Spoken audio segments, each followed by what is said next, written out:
c'est le moment où on se dit, en fait, il y a d'autres axes d'amélioration et l'argent ne résout pas tout, en fait. Il crée d'autres problèmes ou les modifie ou les transforme. Et ouais, c'est intéressant de constater ça, en fait. D'où le fait après qu'il y a cette case un peu développement personnel à un moment donné qui s'ouvre. Alors à travers. Hello les amis, j'espère que vous avez la patate, j'espère que vous êtes en super forme. Bienvenue dans une nouvelle interview pour rentrer dans la tête et dans les baskets des gens qui créent l'impossible dans leur vie. Et aujourd'hui les amis, on va rentrer dans les baskets d'un jeune millionnaire de 28 ans. C'est quelqu'un que j'ai rencontré il y a 5 ans, avec lequel on a déjà fait une première interview sur cette chaîne YouTube. Et dans ce podcast, on va pouvoir revenir sur l'intégralité de son développement. Comment est-ce qu'il est devenu millionnaire? Qu'est-ce qu'il a mis en place dans sa vie, dans son business pour obtenir des résultats aussi fulgurants? Et également, qu'est-ce que ça change dans sa vie? Je suis content de rentrer dans la tête et dans les baskets de Raphaël Carteni, le fondateur de clubmillionnaire.fr. Et vous allez le voir, investisseur immobilier, investisseur en bourse et dans les start-up et entrepreneur du web. J'espère que vous êtes bien accrochés parce que cette interview, elle va décoiffer. C'est parti. Et les amis, vous le savez, comme d'habitude, laissez un énorme like pour nous soutenir sur ces vidéos. Abonnez-vous à la chaîne YouTube pour avoir plus d'interviews inspirantes et motivantes pour vous aider à développer un business et la vie de vos rêves. Et mettez-nous dans les commentaires juste en dessous qui est-ce que vous aimeriez voir sur ce podcast. Quant à nous, vous le savez, rejoignez-nous. Le premier dans la description, c'est La Tribu, notre club d'entrepreneurs bienveillants qui vous aide à réaliser vos rêves et vos projets de business en ligne. C'est juste en dessous, c'est gratuit. Vous allez recevoir une série d'emails vous expliquant comment La Tribu peut transformer votre vie. Sur ce, je vous laisse avec l'interview avec Raphaël Carteni. C'est parti. Sur l'autoroute, les amis, il va y avoir de la merde. Est-ce que j'ai pas assez de connaissances? Est-ce que j'ai pas assez de compétences? Peu importe combien de fois je vais tomber, t'es heureux, t'es épanoui. Vous avez votre putain de biographie face à vous et il faut commencer à écrire. Hello les amis, j'espère que vous avez la forme. Bienvenue dans cette nouvelle interview pour rentrer dans la tête et dans les baskets des gens qui créent l'impossible dans leur vie. Aujourd'hui, nous avons la chance d'accueillir Raphaël. Hello Raph, comment tu vas? Yes, Enzo, comment ça va? T'es en forme? Toujours. C'est un vrai plaisir de t'accueillir. Tu as été une des premières interviews sur cette chaîne YouTube et aujourd'hui, 5 ans après, un truc comme ça doit être 5 ans après, on va mettre à jour cette interview, ce podcast. Accrochez-vous bien les amis à votre fauteuil, mettez votre ceinture et mettez correctement vos écouteurs dans vos oreilles parce que ça va déménager. Aujourd'hui, Raphaël, investisseur immobilier, investisseur sur les marchés financiers, millionnaire, beau, intelligent, qui voyage partout sur la planète. Raphaël, raconte-nous ton secret de James Bond moderne. Comment ça fonctionne? Aïe, aïe, aïe, t'en as fait trop là déjà. Le secret, c'est qu'il n'y a pas de secret. Et ouais, le secret, c'est qu'il n'y a pas de secret. Ouais. Raph, quand on s'est rencontrés, du coup, et je pense, c'était un petit peu avant, où tu avais 21 ans quand on s'est rencontrés, je ne sais plus. Est-ce que tu avais 21 ou 22? Ça, ouais. 21, ouais, ou 21, À 22, 21 ans, tu étais propriétaire immobilier, tu encaissais tes loyers, tu avais des dividendes de tes actions en bourse, tu étais auteur, tu avais déjà 2 livres, ou tu avais le deuxième qui était en train de sortir, et tu touchais des revenus de tes livres, tu touchais des revenus de tes formations en ligne. Comment est-ce que tu as réalisé à faire ça? Comment est-ce que tu as créé ça alors que la majorité des gens n'arrivent pas à en faire un quart durant toute une carrière? Ça a été quoi le truc? Voilà, il faut savoir qu'à 21 ans, bon, comme tu l'as présenté, on peut s'imaginer que c'était des gros revenus. Alors évidemment, c'était le tout début. À 21 ans, je touchais en effet tout ce que tu as évoqué, des loyers, des dividendes, des royalties, des livres. Voilà, c'était des petits revenus, mais c'était quand même là. Donc c'était plusieurs sources de revenus. En effet, à 21 ans, à un âge où je n'avais jamais connu ça de ma vie et où je goûtais tout juste à cette délicieuse saveur de l'indépendance financière, de ce que ça pouvait être en scalant un petit peu tout ça dans le futur, de devenir millionnaire, d'être encore plus libre, d'arrêter mes études, puisqu'à l'époque, j'étais aussi étudiant en parallèle. Donc ouais, j'ai déjà décroché, j'ai oublié la question, mais ouais, c'était le tout début en tout cas et agréable. Qu'est-ce qui t'a mis sur les rails de te dire je peux le faire à 21 ans? Écoute, franchement, la découverte du monde professionnel. Franchement, j'ai pas été salarié de ma vie, j'ai jamais été salarié de ma vie, j'ai jamais travaillé de ma vie. Donc ça peut être un peu bizarre de dire ça comme ça. Mais j'ai eu l'occasion de faire quelques stages à l'hôpital dans le cadre de mes études de médecine et j'ai pu constater de mes propres yeux qu'il y avait des gens qui étaient là parce qu'ils avaient mangé quoi, à cause de leur travail. Ils avaient souffert, la vie les avait fatigués à cause de leur travail, dans les services respiratoires, cardiologiques, et tout ce que tu veux, tous les services, en fait, à chaque fois que je voyais des patients dans leur lit d'hôpital, ils étaient là parce que bah, voilà, ils étaient usés par la vie et le monde du travail. Et je me suis dit, waouh, alors moi, je commence mes premiers stages, je vois ça, je me dis, putain, est-ce que c'est vraiment ça mon futur pendant 40 ans, 50 ans? Et là, ça a été un peu un déclic. Dans tous les cas, les amis, je vous invite à aller voir cette première interview qu'on a fait avec Raphaël, qui reviendra justement beaucoup plus en détail sur tout ce début, en fait, sur tout ce Ouais, parcours, sur le déclic, sur le premier bouquin qui a été sur le domaine de la médecine, le fait d'avoir quitté l'école pour avoir entrepris. Vous pouvez retrouver tout ça dans l'interview, on vous la mettra juste en dessous. Aujourd'hui, on va revenir plutôt sur le parcours, justement, réalisé maintenant en 5 ans, l'évolution, ce premier million qui a été conquéri avec force, les business développés et où est-ce qu'on en est aujourd'hui. et ouais. Justement, à l'époque, tu avais un slogan, tu parlais de l'effet boule de neige. Je sais à quel point Warren Buffett est un mentor pour toi. Qu'est-ce que tu as appris d'un mec comme Warren Buffett à travers les lectures, à travers les vidéos, à travers les études que tu as pu faire? Et qu'est-ce que tu as concrètement mis en place dans ta vision d'investisseur? Ouais. Bonne question, j'aime bien. En effet, l'effet boule de neige, c'était le slogan au tout début, les premières années de mon site internet, en effet. Et j'adore parce que ça veut tout dire. À une époque où les gens veulent tout très rapidement, ce que j'ai appris de Warren Buffett, c'est que la patience, le long terme, il faut savoir être long terme. Quand on regarde un peu la courbe d'évolution des revenus et du patrimoine de Warren Buffett, on se rend compte qu'il y a longtemps pendant lesquels ça a stagné, en fait. Et à un moment ou à un autre, ça a cassé la courbe et ça a monté. Et en fait, je me rends compte qu'il y a beaucoup de gens qui gagnent beaucoup d'argent aujourd'hui qui sont impatients quand ils investissent. Ils veulent tout de suite. Ils veulent tout de suite arbitrer leur portefeuille alors qu'ils viennent tout juste de le constituer. Il faut acheter, il faut revendre, il faut faire ci, il faut faire ça. Il faut se sentir actif pour avoir le sentiment que ça avance, en fait. Alors Hmm. que pour moi, le truc que j'ai surtout retenu de Warren Buffett, c'est non, tu fais ton analyse fondamentale d'une entreprise. Si c'est bon, tu achètes, tu gardes à vie. Tu la laisses travailler. Il y a des équipes, elles sont là tous les jours, elles se lèvent, elles vont travailler, créer de la valeur, créer de la richesse. Et toi, tu attends. C'est le meilleur métier, d'attendre. C'est tout. Donc, moi, ça me plaît Du coup, bien. quand on te demande qu'est-ce que tu fais dans la vie, tu réponds quoi? Tu réponds j'attends. J'attends, les amis.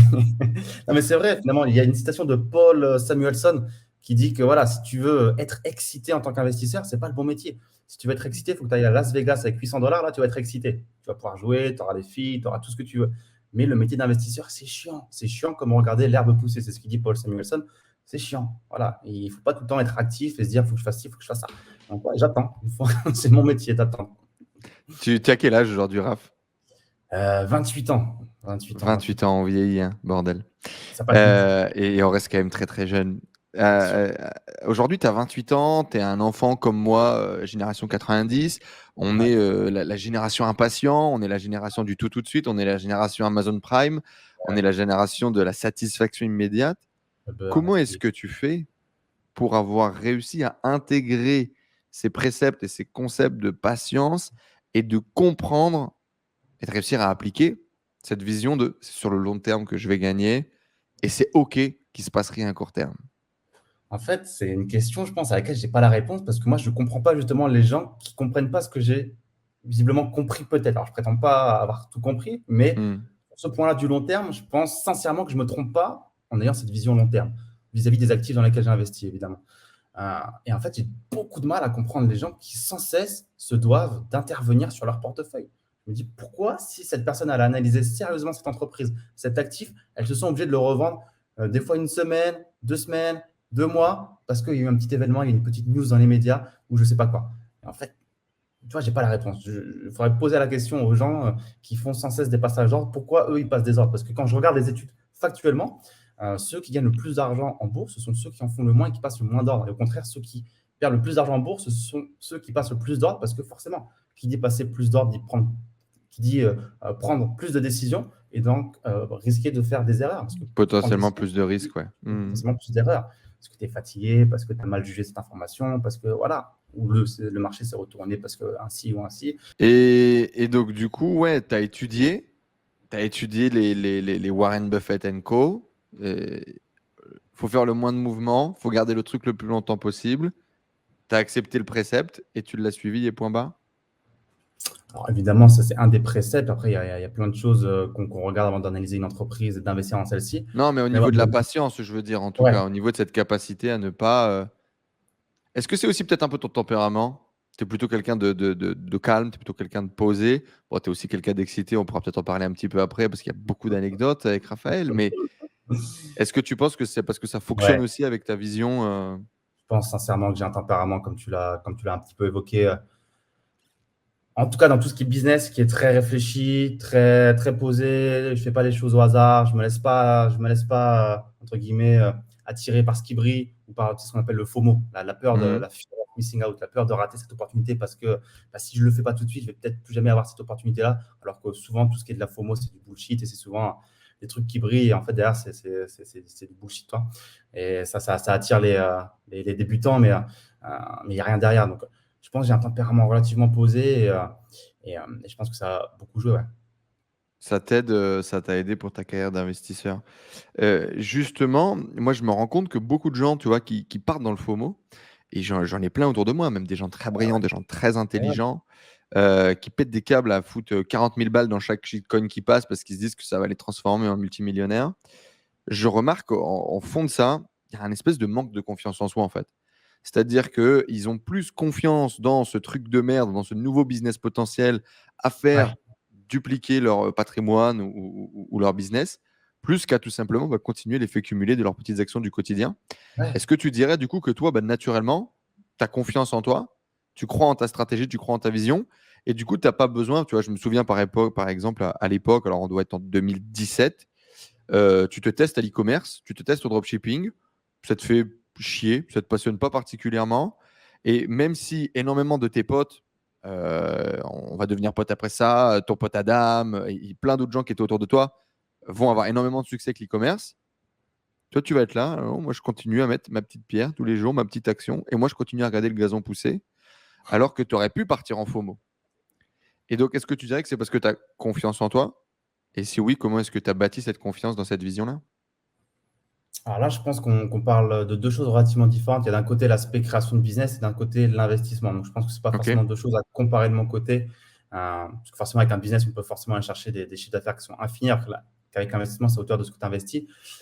Après, voilà, oui, tu as évoqué les commerces. C'est vrai que ça me paraît tellement loin il y a longtemps pour moi. Clairement, Ouais. ça ne me faisait pas kiffer. C'est-à-dire que, bon, euh, on va pas s'éterniser là-dessus, mais voilà, le business model et la chose en question, c'est pas ce qui allait me faire vibrer au quotidien, même si bien conscient des chiffres potentiels qu'on allait pouvoir réaliser Mm. sur ce genre de business. Bah, tu sais tout comme moi, il y a beaucoup d'argent qui font énormément, beaucoup de personnes pardon, qui font énormément d'argent avec les commerces. Mais, euh, Mais pas qu'est-ce que je veux FOMO dire. du coup. Non, non, non, pas Mais si tu pars pas en FOMO là-dessus, c'est parce que tu as confiance dans ce que tu mets en place et tu as confiance dans tes autres 3000%. Ah ouais, stratégies. à 3000%. Sur tout ce qui est investissement, j'ai aucun doute. Alors, évidemment, je n'ai pas de boule de cristal, je ne sais pas ce qui se passera sur ces actifs, mais quand j'investis à date d'aujourd'hui dans un actif, j'ai entièrement confiance à 3000% pour détenir 10 ans, 20 ans, 30 ans, 50 ans jusqu'à la mort cet actif et attendre dans ces conditions sans aucun souci, peu importe ce qui se passe sur le court terme, clairement. Du coup, Rafa, j'ai essayé de comprendre un petit peu cette idée de justement pourquoi est-ce que les gens ont autant le FOMO, donc cette de fear of missing out, donc cette idée de le syndrome de l'objet brillant, etc. Et la réflexion était de dire, par exemple, toi, tu as un objectif, donc je ne sais pas quel est. Est-ce que tu as un objectif précis, par exemple, d'un point de vue patrimonial, d'un point de vue développement, à 40 ans? Est-ce que c'est un truc que tu as déjà fixé ou pas? À 40 ans précisément, je ne sais pas, mais il faut qu'au plus vite j'atteigne 10 millions de patrimoine pour me sentir bien. C'est à D'accord. partir de 10 où je me sentirais bien. D'accord, donc c'était cet objectif d'atteindre 10 millions. Du coup, est-ce que par exemple, tu n'as pas le FOMO parce que tu sais que les outils ou les business que tu as sélectionnés sont les bons pour arriver à l'objectif? Ça, je Ouais. pense que la majorité des gens, ils switchent parce qu'ils disent, ah tiens, peut-être que ça peut m'amener plus Mmh. rapidement Bah ouais. ou plus vite, etc. Typiquement, aujourd'hui, j'ai arrêté. Alors, tu vas peut-être pas me croire parce que tu me connais, mais j'ai arrêté de changer de truc tous les 4 matins parce que justement, j'ai défini un plan, je sais quel est le Ouais. plan, je sais là où je veux aller et j'ai accepté le chemin en fait. Tu vois, j'ai accepté le chemin, j'ai accepté le temps que prend le chemin, j'ai accepté comment le chemin devait se passer et j'ai sélectionné le véhicule pour y aller, tu vois. Ouais. Mais ça reste, tu le sais très bien, très dur parce qu'on ne va pas faire les surhumains. Aujourd'hui, on l'a dit, on est dans un monde où tout va très vite et tous les jours, sans déconner, il y a de nouvelles opportunités Bah, d'investissement, NFT d'actifs. gaming. Bah, par exemple, si on parle de ce qui se passe en ce moment, mais clairement, il y a plein de gens qui doivent se dire en ce moment, putain, j'ai pas de NFT, putain, le métaverse, putain, les cryptos, putain, cette crypto elle va pump, ou celle-ci c'est déjà trop tard, le Bitcoin, pas le Bitcoin, l'Ethereum, pas l'Ethereum, qu'est-ce que je dois faire? Ou même les actions, Amazon, Tesla, trop tard, pas trop tard, maintenant, pas maintenant. Il y en a plein qui se sont gavés, pourquoi pas moi? Donc la FOMO, c'est dur. On a toujours envie d'être celui qui fait un fois 10 000 sur Le un bon petit truc. move. Ah oui. Ah, le bon move, t'imagines? Tu mets un 1000 balles, tu fais un fois 10 000, qui n'a pas envie? Mais il ne faut pas oublier que voilà, les probabilités sont malheureusement plus en ta défaveur qu'en ta faveur. C'est Et tu clair. risques de mettre plein de fois 1000 balles avant de, de potentiellement trouver le bon move. Donc Mm. voilà, moi je suis parti de ceux qui sont plus traditionnels, le bon papa. Dire bon, vas-y, il y a des choses qui marchent depuis longtemps, qui continueront de marcher parce que le cœur d'activité de ces entreprises, c'est de vendre de la nourriture, de vendre du chauffage, du gaz, de vendre du shampoing. Et que, sauf si vraiment on vit des transformations dans ce monde qui sont folles, à un point où on ne se lave plus, on ne mange plus, où on ne boit plus. Bon, écoute, là, à ce moment-là, on en reparlera, mais je pense que pour l'instant, c'est bon. Donc c'est ça, tu crois finalement en le véhicule pour aller à ton objectif et donc tu n'as pas besoin de changer toutes les semaines, quoi. À 3000% là-dessus, je sais très bien où ça va m'amener. J'ai entièrement confiance dans les actifs dans lesquels j'investis. Il y en a qui sont beaucoup plus safe que d'autres, évidemment, et je mixe les deux stratégies. Il y a du dividende, des actions dividendes qui sont très safe, des grosses entreprises pour lesquelles bon, j'ai très, très peu de risques et de doutes. Et puis, il y a évidemment des véhicules plus risqués. On peut évoquer les cryptos, mais aussi des startups qui sont dans des stades de maturité beaucoup plus précoces et qui peuvent me délivrer des fois 100, des fois 1000, tout comme je peux tout perdre au bout d'un an ou 2 ans, toi. Donc, Ça fait partie de ta stratégie, quoi, aussi. tout à fait, tout à fait, tout à fait. Mm. Ouais. Tu as fait une vidéo où tu disais 10 000 balles ou acheter une Rolex. Ouais. Du coup, T'as choisi ton camp. on achète une Rolex ou on investit les 10 000 balles. Est-ce que tu t'es fait un petit plaisir? Est-ce que tu t'es acheté une petite voiture, une petite montre récemment? Pas de Toujours montre pas. au poignet. Tu Écoute, préfères toujours investir, du coup, jusqu'à tes 10 millions, tu investiras tout. c'est pas- en fait, c'est un truc qui me ronge un peu de l'intérieur parce que je sais pas pourquoi j'ai dans ma tête ce délire de avant les 30 ans, il faut à tout prix que j'ai la Rolex. Je sais pas, c'est un vieux challenge de. En fait, c'est tu sais, la fameuse citation de si t'as pas eu la Rolex avant 50 ans, t'as raté ta vie. Moi, je me suis dit, Exactement, bien sûr, j'ai grandi avec la même, hein. ouais, donc voilà, toi, moi, je me dis c'est 30 ans, toi, il faut que ce soit avant 30 ans. Le problème, c'est que dès que je pourrais l'acheter, je me dis, ouais, mais cet argent-là, il y a cette startup qui lève des fonds qui est vraiment intéressante et potentiellement prometteuse. Il y a un point d'entrée potentiellement sur certaines cryptos. Je pourrais réinvestir dans mon portefeuille de dividendes, ça va me générer tant de revenus. Et à chaque fois que je me fais la dualité, je me dis, bon, allez, on investit encore un peu, on verra un peu plus tard. Sauf que dans un an, j'ai 30 ans, donc il va falloir commencer à se poser la question sérieusement. Donc, comment est-ce que tu fais cette balance justement aujourd'hui entre profiter, te faire kiffer et en même temps faire avancer tes investissements et tes objectifs? Écoute, moi, j'ai pas un très gros train de vie en fait. Je peux dire qu'à part les voyages que je kiffe et sur lesquels je pourrais jamais ne pas dépenser, sur tout le reste, j'ai peu de dépenses. Parce que pour les gens qui ne me connaissent pas et qui ne le savent pas, moi j'adore tout ce qui est pays de l'Est, l'ex-URSS, en passant voilà, de tout ce qui est Ukraine, Biélorussie, à l'Asie centrale, où je suis en ce moment d'ailleurs, au Kirghizistan. Il faut savoir que ce sont des pays où j'ai la chance, euh, ça ne coûte pas cher. Rien qu'à te dire, rien qu'à te donner le nom du pays, c'est compliqué, frère. Les gens ne connaissent pas, ils ne savent même pas où c'est sur une carte, ils ne connaissent pas la capitale, personne ne connaît. Et ne me demande pas pourquoi, moi j'adore ces pays-là, donc j'y passe beaucoup de temps. Et la chance que j'ai également avec tout ça, c'est que ça me coûte très peu cher. Toi, je ne suis pas en train de te dire, j'adore Singapour, j'adore New York, et j'adore, tu vois ce que je veux dire, des endroits où tu vas raquer un max pour finalement parfois pas grand-chose. Mhm. Donc moi, il y a des journées où aussi, franchement, si je dépense 5-10 euros, alors que je suis allé au resto, que j'ai pris mon taxi et que j'ai fait 2-3 courses, je suis déjà au max, toi. Merde. Donc, voilà, toi. Donc forcément, j'ai un max de blé, en fait, ou de marge à investir parce que mon train de vie me coûte que dalle. Mon loyer, ma bouffe, mes restos, même mes sorties, mes activités, ça coûte très peu cher. Donc, en fait, il n'y a pas vraiment de balance. C'est-à-dire que je dépense ce que j'ai à dépenser pour vivre. Et puis le reste, ça part tout de suite parce que je ne garde jamais de cash. Le reste, tu l'investis tout de suite, quoi. Ouais. Ouais. Alors, justement, un de tes premiers leviers d'enrichissement et de développement, un de tes premiers gros revenus, ça a été l'immobilier. Et il n'y a pas longtemps, tu as fait une vidéo pour dire que ça y est, l'immobilier, c'est fini. Ouais. Allez tous vous faire mettre alors que tu es en plein milieu de ton plus gros chantier, où c'est un beau chantier d'ailleurs que tu as développé. Tu vas peut-être nous en parler un petit peu. Alors, qu'en est-il? Est-ce que Raphaël Carteni arrête l'immobilier? Est-ce qu'il tourne le dos à ses premiers amours? Raconte-nous un peu. Eh ben, écoute, ouais, l'immobilier, c'est ce qui m'a permis de me lancer. Je ne cracherai jamais dessus. C'est un très beau véhicule d'enrichissement en France grâce à l'effet de levier bancaire. Magnifique l'immobilier. On peut faire de très belles plus-values, de très belles choses. Pour Aujourd'hui, tous j'ai ceux qui ne évolué. le Donc, savent voilà. pas, Raphaël a acheté de l'immobilier avec des crédits étudiants.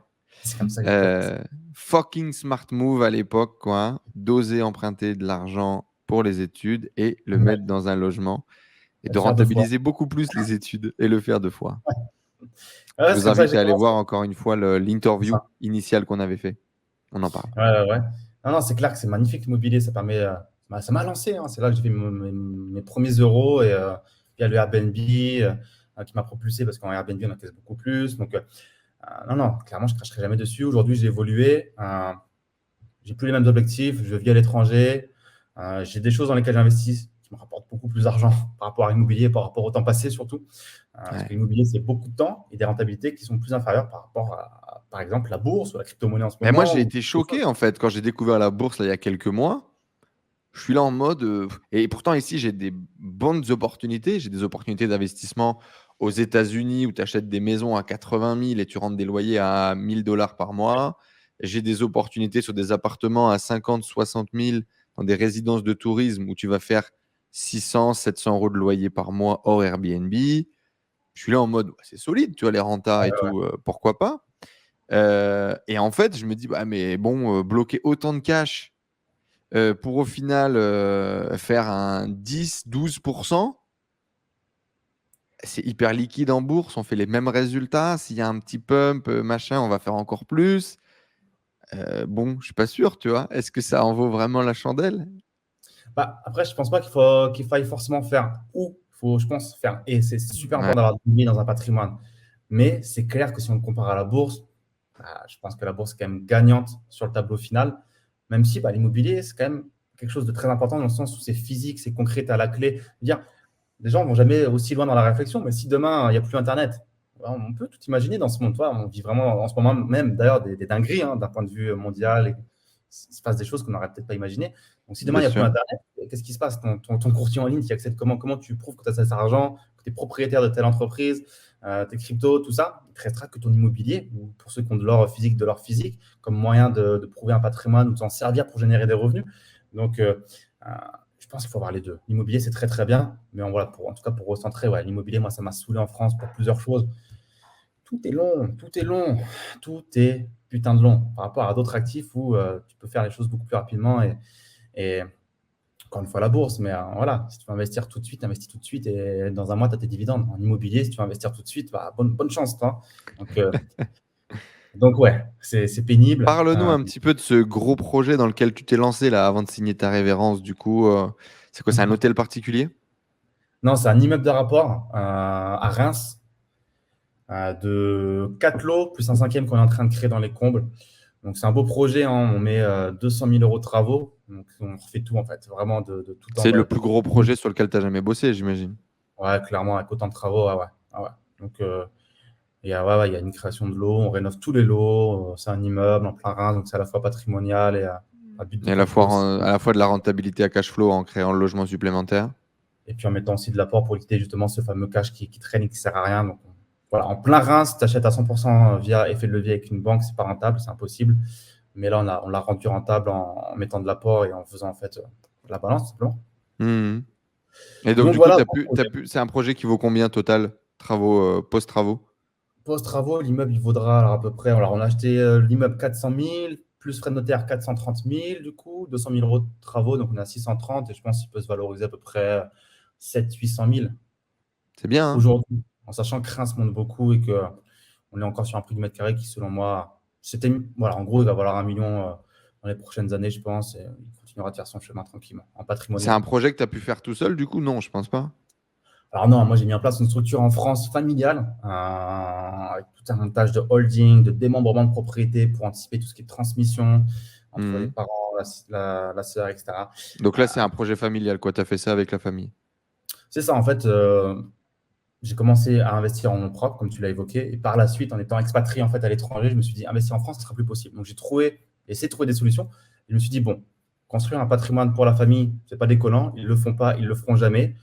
Moi, j'avais bien envie aussi de sécuriser un petit peu le patrimoine familial et de me dire que c'est important d'avoir du patrimoine aujourd'hui. Ils le font pas, je vais le faire pour eux et je vais leur proposer voilà, de faire ça ensemble. Comme ça, on mettra en avant eux pour tout ce qui est l'aspect financier pour les banques parce que ça va plaire aux banques d'avoir des gens sur place en France. Alors que pour moi, quand j'avais essayé, ils me disaient, mais c'est quoi l'Estonie? Il y a des routes là-bas, il y a des bilans comptables pour les entreprises. C'est quoi? C'est le Far West? Voilà, les préjugés de malade. Donc, bon, je me mets en retrait, je serai la tête pensante, on va dire, un petit peu des opérations immobilières, mais en avant, on mettra la famille qui est, elle, en France et qui aura toute la stabilité que les banques adorent. Ah, mais c'est super, ça te permet de faire un gros projet et de le faire en famille, donc c'est top, quoi. Tout à fait, c'est Mais familial. donc, du coup, vacciné, quoi, sans mauvais jeu de mots, c'est le projet qui va te vacciner, il n'y aura pas de projet après celui-là, quoi. Il n'y aura pas de projet après celui-là. Alors après, ne jamais dire jamais. En tout Bien cas, sûr. pour l'instant, en France, non. Immobilier, il y en aura encore, mais d'une autre façon. J'aimerais plutôt faire maintenant dans plutôt, on va dire, du luxe, de l'achat, on va dire, de luxe dans des capitales. Je pense notamment à l'Estonie, à Tallinn, où je suis expatrié. Des petits appartements centre-ville, hyper haut de gamme, par exemple? Non, plutôt du 400-500K sur un appartement, histoire d'avoir un appartement qui a une réserve de valeur, qui est orienté luxe, qui aura toujours une vraie valeur, parce qu'en centre-ville, et il y aura toujours des gens riches qui pourraient acheter ce genre de bien, qui voudront ce genre de bien, parce qu'il y a un avantage en plus, soit une vue mer, soit une belle terrasse, soit des beaux volumes, sous plafond. Patrimonial, du coup. Plutôt en mode Exactement, placement, ok. tout à fait. Hein, je suis plutôt dans l'idée de me dire que il y a deux façons de faire de l'immobilier. Soit tu achètes plein de petits lots à 40 000, 50 000 euros, et en fait, ça te fait plein de problèmes de gestion parce que tu as plein de lots, donc tu as 10 fois des chiottes, donc 10 fois des dégâts des eaux, 10 fois plein de trucs à gérer. Ou alors, tu as un seul bien qui vaut 500 000 ou 1 million. Il a sa valeur, il en prendra peut-être encore plus et rapidement parce que c'est un bien de luxe et que c'est plus recherché pour certaines clientèles exigeantes. Ouais. Et puis moi, j'ai moins d'emmerde parce que c'est qu'un seul lot à gérer. Donc peut-être beaucoup moins de problèmes, tout simplement, c'est même sûr.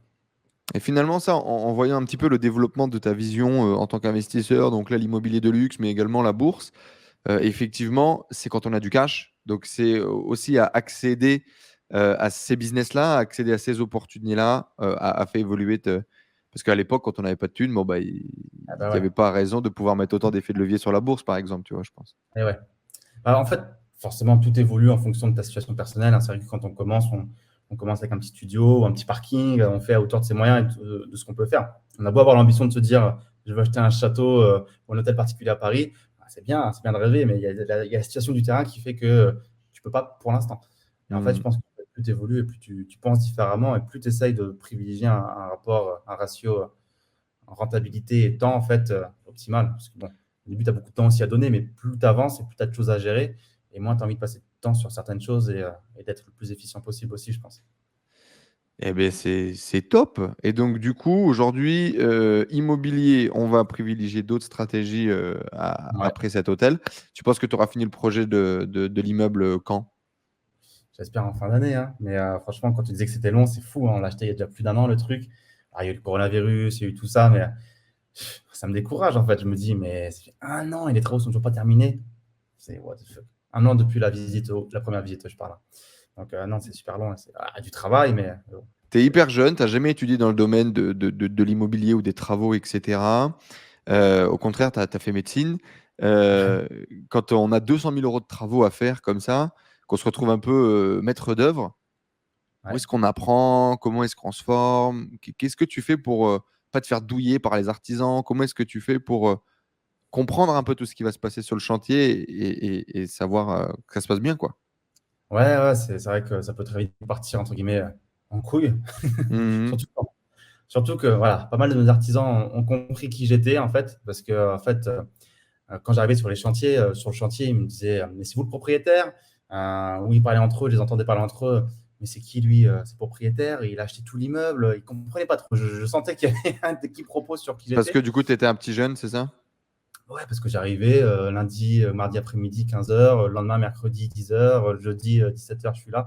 Tous les jours, j'étais là, des fois à n'importe quelle heure, et jeune. Et je leur dis, je vais bientôt repartir, j'habite à l'étranger. Enfin, plein de triggers qui leur font se dire, c'est qui ce type? Et en fait, je sais que beaucoup ont tapé mon nom sur Google et sans me le dire directement, m'ont dit, m'ont fait des petits pics. Par exemple, si je demandais à l'artisan, est-ce que vous avez WhatsApp? Est-ce que je peux vous contacter sur WhatsApp quand je suis à l'étranger? Il me répond, non, non, moi, je ne suis pas comme vous, je ne suis pas trop Internet. Donc, j'ai capté que le mec, a fait ses petites recherches. Et en fait, ouais, c'est pas évident parce que tu peux très vite te faire, entre guillemets, avoir dans des préjugés où le mec va se dire, bon, bah, il est jeune, c'est un fils de blindé, il fait ça, il s'emmerde, et je vais un peu le baiser en lui disant que l'installation électrique, là, il faut tout refaire alors qu'en fait, il y a tout qui va bien. Ouais. Donc, Donc ouais, c'est donc, ce que tu parlais un peu du bad buzz de YouTube où finalement avoir un nom visible sur Internet avec un site Internet qui s'appelle Club Millionnaire, ça aide pas forcément à négocier pas les devis toujours. travaux, quoi. Des fois, ça peut aider, mais pas toujours. Non, non. En fait, je pense qu'en fait, je me faisais la réflexion, plus tu es quelqu'un et moins tu peux être en façade, en fait. Dans ce genre de projet ou dans tes négociations ou dans certains projets, parce qu'en fait, les gens, tout de suite, ils veulent te tamponner. Ils se disent, bon, ça y est, lui, si on peut lui en prendre un peu plus, on va le faire, toi. Donc ouais, ce projet, je l'ai fait en tant que maître d'œuvre, mais finalement, je pense que je n'aurais peut-être pas dû, peut-être. Même si, sincèrement, je pense clairement pas m'être fait avoir parce que tu me posais la question justement, c'est pas ma première rénovation, donc j'en ai fait plusieurs avant, donc j'avais déjà plein de devis avec lesquels comparer. Je fais venir plusieurs artisans, on a comparé. Tu sais tout comme moi qu'on a du réseau d'investisseurs immobiliers un peu partout en France. Donc, le moindre doute, on contacte, ils nous disent, ils se foutent de ta gueule sur ce devis ou sur ça, c'est pas ça. Ou de ce que tu me dis de ta situation, c'est maintenant que tu as besoin de faire ça. Donc, bon, entre un petit peu d'expérience, des devis précédents, le réseau immobilier, en fait. Bon, et puis surtout les artisans, moi, j'aime bien me faire recommander par des amis à moi aussi à qui ils ont travaillé. Donc, franchement, on a une équipe aujourd'hui qui travaille très bien, qui est très sincère, très honnête et il n'y a aucun souci. Et donc tu as appris en faisant des petits travaux dans des petits studios et c'est étape par Ah, étape que tu as vraiment appris les ficelles un peu du métier? ah, c'est ça, hein, comme je dis toujours, on n'apprend pas à nager dans un livre. Tu sautes dans le grand bain, tu bouges tes petits bras et puis tu vois comment ça marche. Donc, on a commencé avec un petit studio à l'époque, comme je disais, avec un pré-étudiant.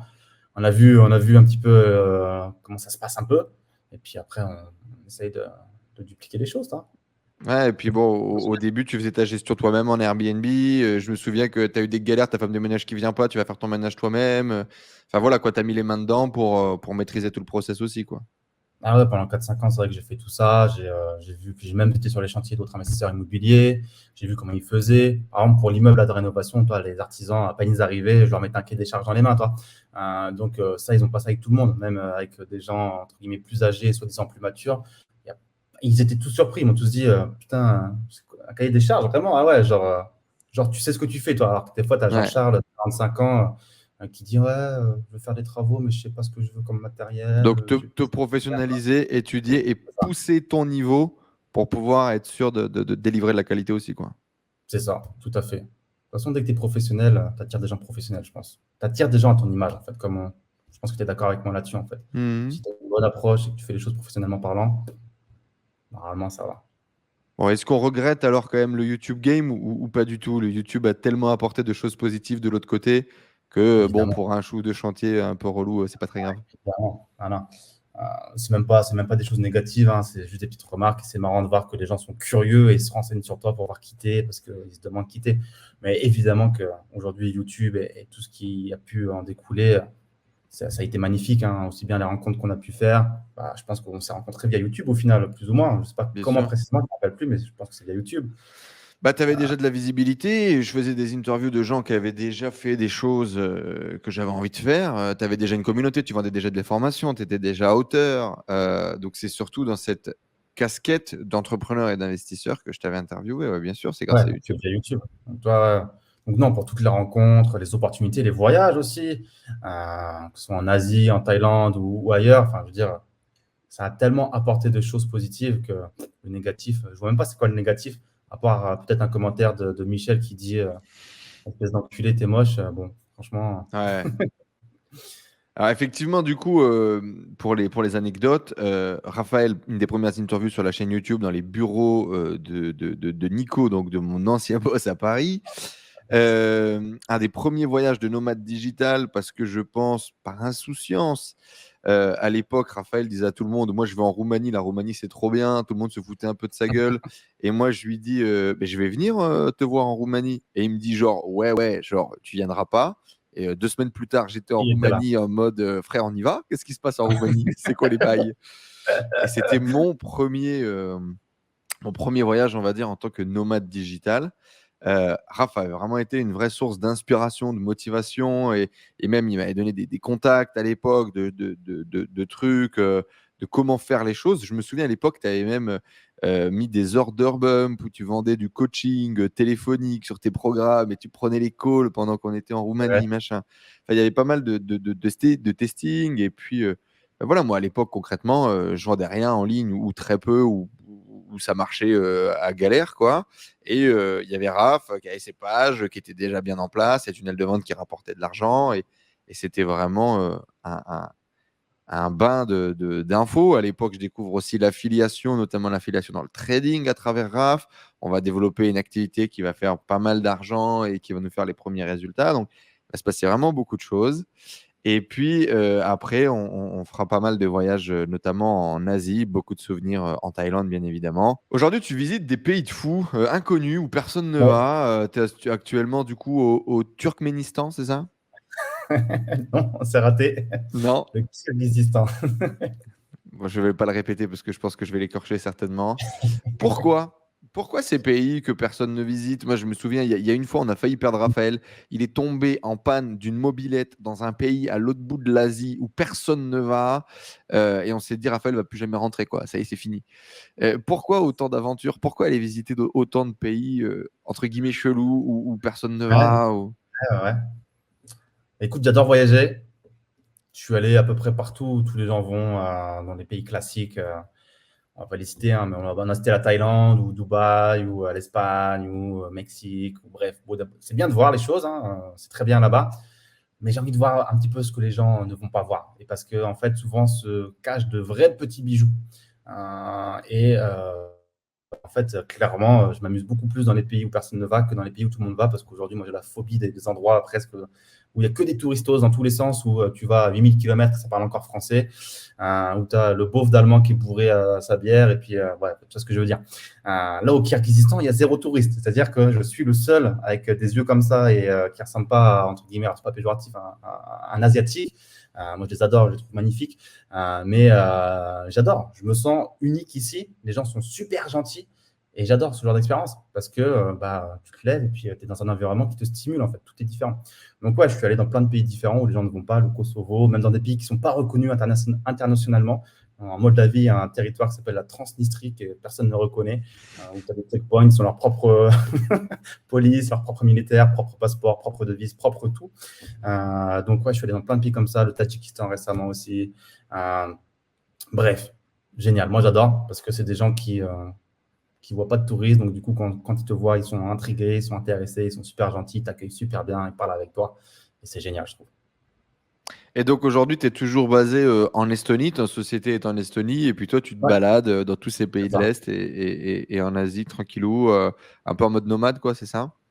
C'est ça, ouais, c'est ça. La maison, elle est en Estonie. Et puis après, je me balade là où on peut aller en ce moment, hein, parce que, bon, évidemment, c'est très compliqué de voyager en ce moment.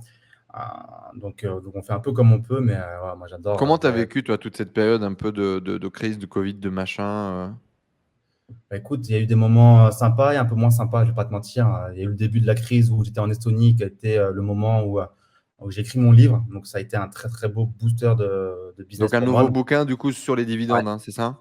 ouais, c'est ça, La magie des dividendes, un gros livre de 704 pages que j'ai poncé pendant le premier confinement en Estonie, là où tout le monde ne savait pas réellement ce qui allait se passer, vrai virus, pas vrai virus, vrai, dangereux, pas vrai, vraiment dangereux, qu'est-ce qui se passe, on ne sait pas trop. Euh, Donc, ouais, et puis après, il y a eu des moments où j'étais en France pour le chantier immobilier, justement, où ça a été compliqué, puisque moi, la France, je ne m'y reconnais plus du tout. Je ne me sens pas à l'aise. Je même déprime quand j'y reste trop longtemps.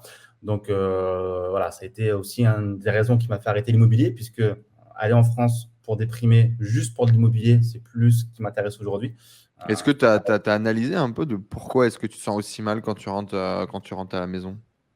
Il n'y a rien qui me correspond en fait en France aujourd'hui. Toi, je pense que parce que j'y ai passé 20, 25 ans de ma vie déjà et que j'ai un too much. Et puis, je pense que tu vas peut-être un petit peu te reconnaître dans ce que je vais dire. Et beaucoup d'entrepreneurs sont d'accord avec moi pour en avoir parlé avec eux. La mentalité française, la fiscalité, la direction que prend notre pays et l'Europe, malheureusement, c'est triste à dire, mais je n'ai pas le sentiment qu'on va vers des bonnes choses. Et ça me déçoit et ça m'attriste. Alors, certains vont dire que c'est l'âge de quitter un pays quand on est de ce pays-là, quand il faut potentiellement l'aider. Mais bon, voilà, moi aujourd'hui, j'ai pris ma décision de partir et je vois peu de choses positives pour la France dans le futur pour différentes choses. Et ouais, quand j'y reste, je perds en motivation, je perds en énergie. mes objectifs qui sont réduits, voire même je m'en fous. Je perds en tout, en fait. Je perds en tout. J'ai plus envie de rien. Genre, c'est bizarre, mais je le ressens réellement. Je sais que beaucoup d'entrepreneurs qui sont expatriés me disent la même chose quand ils retournent en France. Une semaine, c'est bien, mais 2 semaines, 3 semaines, 4 semaines, 5 semaines, plus, c'est le début de la Ça fin. commence à faire trop, quoi. Ouais. C'est beaucoup trop. Ouais. Tu as fait une vidéo il y a pas longtemps où tu as parlé des inconvénients d'être millionnaire. Et du coup, quand est-ce que toi, tu as réussi à atteindre cette étape, ce palier? Comment est-ce que tu l'as vécu? Peut-être que toi, comme moi, c'est un peu un espèce de rêve de gosse et on a l'impression, comme Picsou, de nager dans l'argent. Quelle est vraiment la réalité derrière le fait de devenir millionnaire? Et quand est-ce que tu as réussi à passer ce gap? Ouais. J'ai peut-être cassé un délire, toi, parce que moi aussi, quand j'étais plus petit, plus jeune, je me suis dit, putain, quand je vais être millionnaire, trop, trop lourd. Je vais être Je vais être trop dans bien. la place, gros gamos, c'est tout. J'étais en mode trop lourd. La vie va être tellement simple, tellement belle, tout facile. Et en fait, je me suis dit, ah ouais, bah, y a rien qu'à changer. En fait, c'est juste un chiffre sur mon écran quand j'ai fait les plus et les moins. Ah ouais, ça y est, je suis millionnaire. Ok, cool. Je me sens pas mieux qu'avant ou après ou que hier ou que demain. Bon, ça y est, c'est fait. Alors évidemment, content, c'est un palier qui est symbolique. Je vais pas faire le mec déprimé en mode c'est éclaté au sol d'être millionnaire. Évidemment que ça fait plaisir. Mais en fait, il y a aussi une chose dont je me suis rendu compte, c'est que le million d'aujourd'hui, bah, c'est pas grand-chose en fait. C'est qu'un million il y a 20 ou 30 ans, c'était très très bien. Mais un million d'aujourd'hui, en fait, enfin, le million d'il y a 20 ou 30 ans, je pense que c'est 10 millions d'aujourd'hui. C'est pour ça que je t'ai dit tout à l'heure, je serais bien quand j'aurai 10 millions parce que avec tout ce qui est inflation, l'argent, il est La partout maintenant. dépréciation de l'argent, tu penses, ouais? C'est ça. Bah, tout à fait. En fait, avec un million, tu fais quoi aujourd'hui? Tu fais plus grand-chose. Tu achètes à peine une résidence principale correcte. Alors, je fais un peu le mec qui abuse là. Mais tu vois ce que je veux dire? Tu crames un million très Tu achètes rapidement. un appartement 50 mètres carrés à Paris et tu achètes une mauvaise maison dans le sud de la France. Mais voilà, tu vois ce que je veux dire? Ça va vite, un million à cramer. On peut les cramer, mais très, très vite. Donc, évidemment que ça fait plaisir d'atteindre ce statut de millionnaire, mais pour moi, c'est encore que le début, c'est une étape, on va dire. Dans le process, c'est une étape. Le chemin est encore long. Et comme tu disais, à 10 millions, je me sentirais à l'aise. Et peut-être qu'à 10 millions, je te dirais, il y a eu tellement d'inflation ces dernières années que, en fait, les Ouais. 10 millions, c'est peut-être pire. Donc, on se posait la question avec un ami, justement, qui est venu me rendre visite au Kyrgyzstan il n'y a pas longtemps. Est-ce que c'est pas une quête sans fin? Parce que oui, il y a des gens qui sont venus me voir au Kyrgyzstan. Est-ce que c'est pas une quête sans fin de se dire, bon, quand je serai indépendant financièrement avec 2 000 euros par mois, je serai bien. En fait, quand tu as 2 000 euros par mois, tu te dis, quand je serai millionnaire, on sera bien. Et puis quand tu es millionnaire, quand j'aurai 10 millions, je serai bien. Et est-ce que finalement, il n'y a pas un moment où tu dois apprendre à être juste heureux et à l'équilibre avec ce que tu as et de te dire, bon, en fait, tu es largement déjà à l'abri par rapport à 99% des gens et arrête de peut-être te dire que ce sera mieux plus tard. Toi. C'est 2021, du coup, où tu as réussi à passer le cap dans les plus et les moins? Du statut de millionnaire Ouais, 2020, 27 ans. 2020. Ouais, Bah, ouais, félicitations, en tout cas, 27 ans, c'est beau. Quel est ouais. le Ouais, écoute, levier qui t'a accéléré le plus, du coup? Quel est le véhicule? Qu'est-ce qui t'a permis d'aller le écoute, plus vite au but? il n'y en a pas un particulier parce que bah, tu me connais, moi je diversifie pas mal mes actifs en fait. Et en fait, c'est vraiment l'ensemble de tout. C'est-à-dire qu'il n'y a pas forcément un actif qui a pris le dessus par rapport à l'autre. Je suis assez diversifié, donc sur vraiment les quatre pôles, on va dire, l'immobilier, les actions à dividendes, les crypto-monnaies et participation Business? dans des startups, des jeunes entreprises. Ah non, Plus, participation startup, ouais, ok. plus en bonus, bah, business aussi, évidemment, qui est le générateur de cash. Mais pour parler vraiment que d'investissement, ce sont ces quatre choses, crypto, immobilier, bourse et startup. Et en fait, l'ensemble est relativement assez homogène et diversifié. Donc, il n'y a Et pas un tes actif. investissements ont généré plus de blé que ton business? Bonne question. Peut-être qu'en 2020, non, non, non, non, non. Grâce à la crise, la crise et le Covid a boosté les revenus du business en ligne? Alors oui, en fait, j'ai douté parce que on est tellement dans un scénario en ce moment qui est assez particulier d'un point de vue actif, dans le sens où tout prend de la valeur très vite. C'est-à-dire que Mhm. les startups, elles lèvent des fonds de façon record et très rapidement. Donc, elles sont toujours valorisées plus vite, plus cher et plus vite qu'avant. La bourse atteint de nouveaux records, les cryptos atteignent de nouveaux records, le mètre carré en immobilier atteint de nouveaux records. Donc, en fait, c'est pour ça que j'ai un petit peu hésité dans le sens où, en fait, bah, évidemment que tout ça a pump à mort ces dernières années, depuis maintenant 10 ans, en fait. Donc, évidemment que ce n'est pas une tendance normale. Quoique, est-ce que ce n'est pas le nouveau normal aujourd'hui? On ne sait On pas. verra.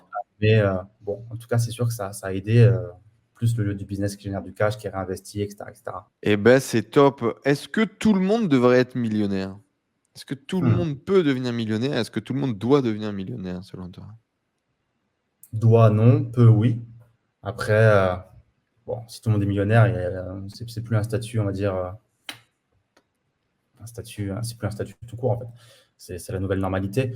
Mais bon, tout le monde peut devenir millionnaire, mais tout le monde ne le sera pas parce que tu sais très bien que ça représente quand même des sacrifices. On ne va pas se mentir. C'est quand même des chemins qui sont différents de ceux que la majorité des gens prennent.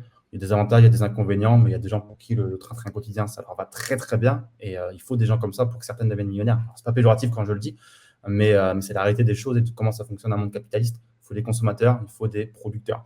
Il faut souvent plus de consommateurs que de producteurs, sinon ça devient potentiellement compliqué. Donc non, il y a des gens qui ont un profil producteur et qui vont en effet vendre aux consommateurs et devenir millionnaires. Et puis il y a des gens pour qui consommer, ça va très très bien. Et tant mieux pour eux. Donc voilà. Du coup, tu nous as parlé de 4 piliers importants. Est-ce que tu peux nous donner 5 sources de revenus que tu as et laquelle tu préfères et pourquoi?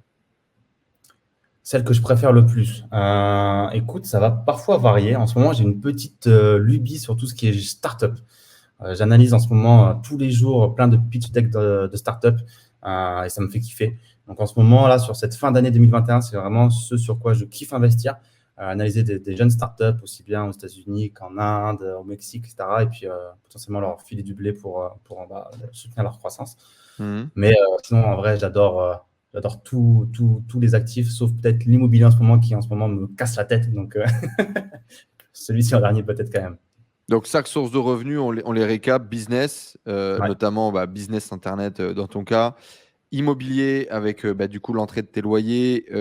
Actions, investir en bourse avec les dividendes.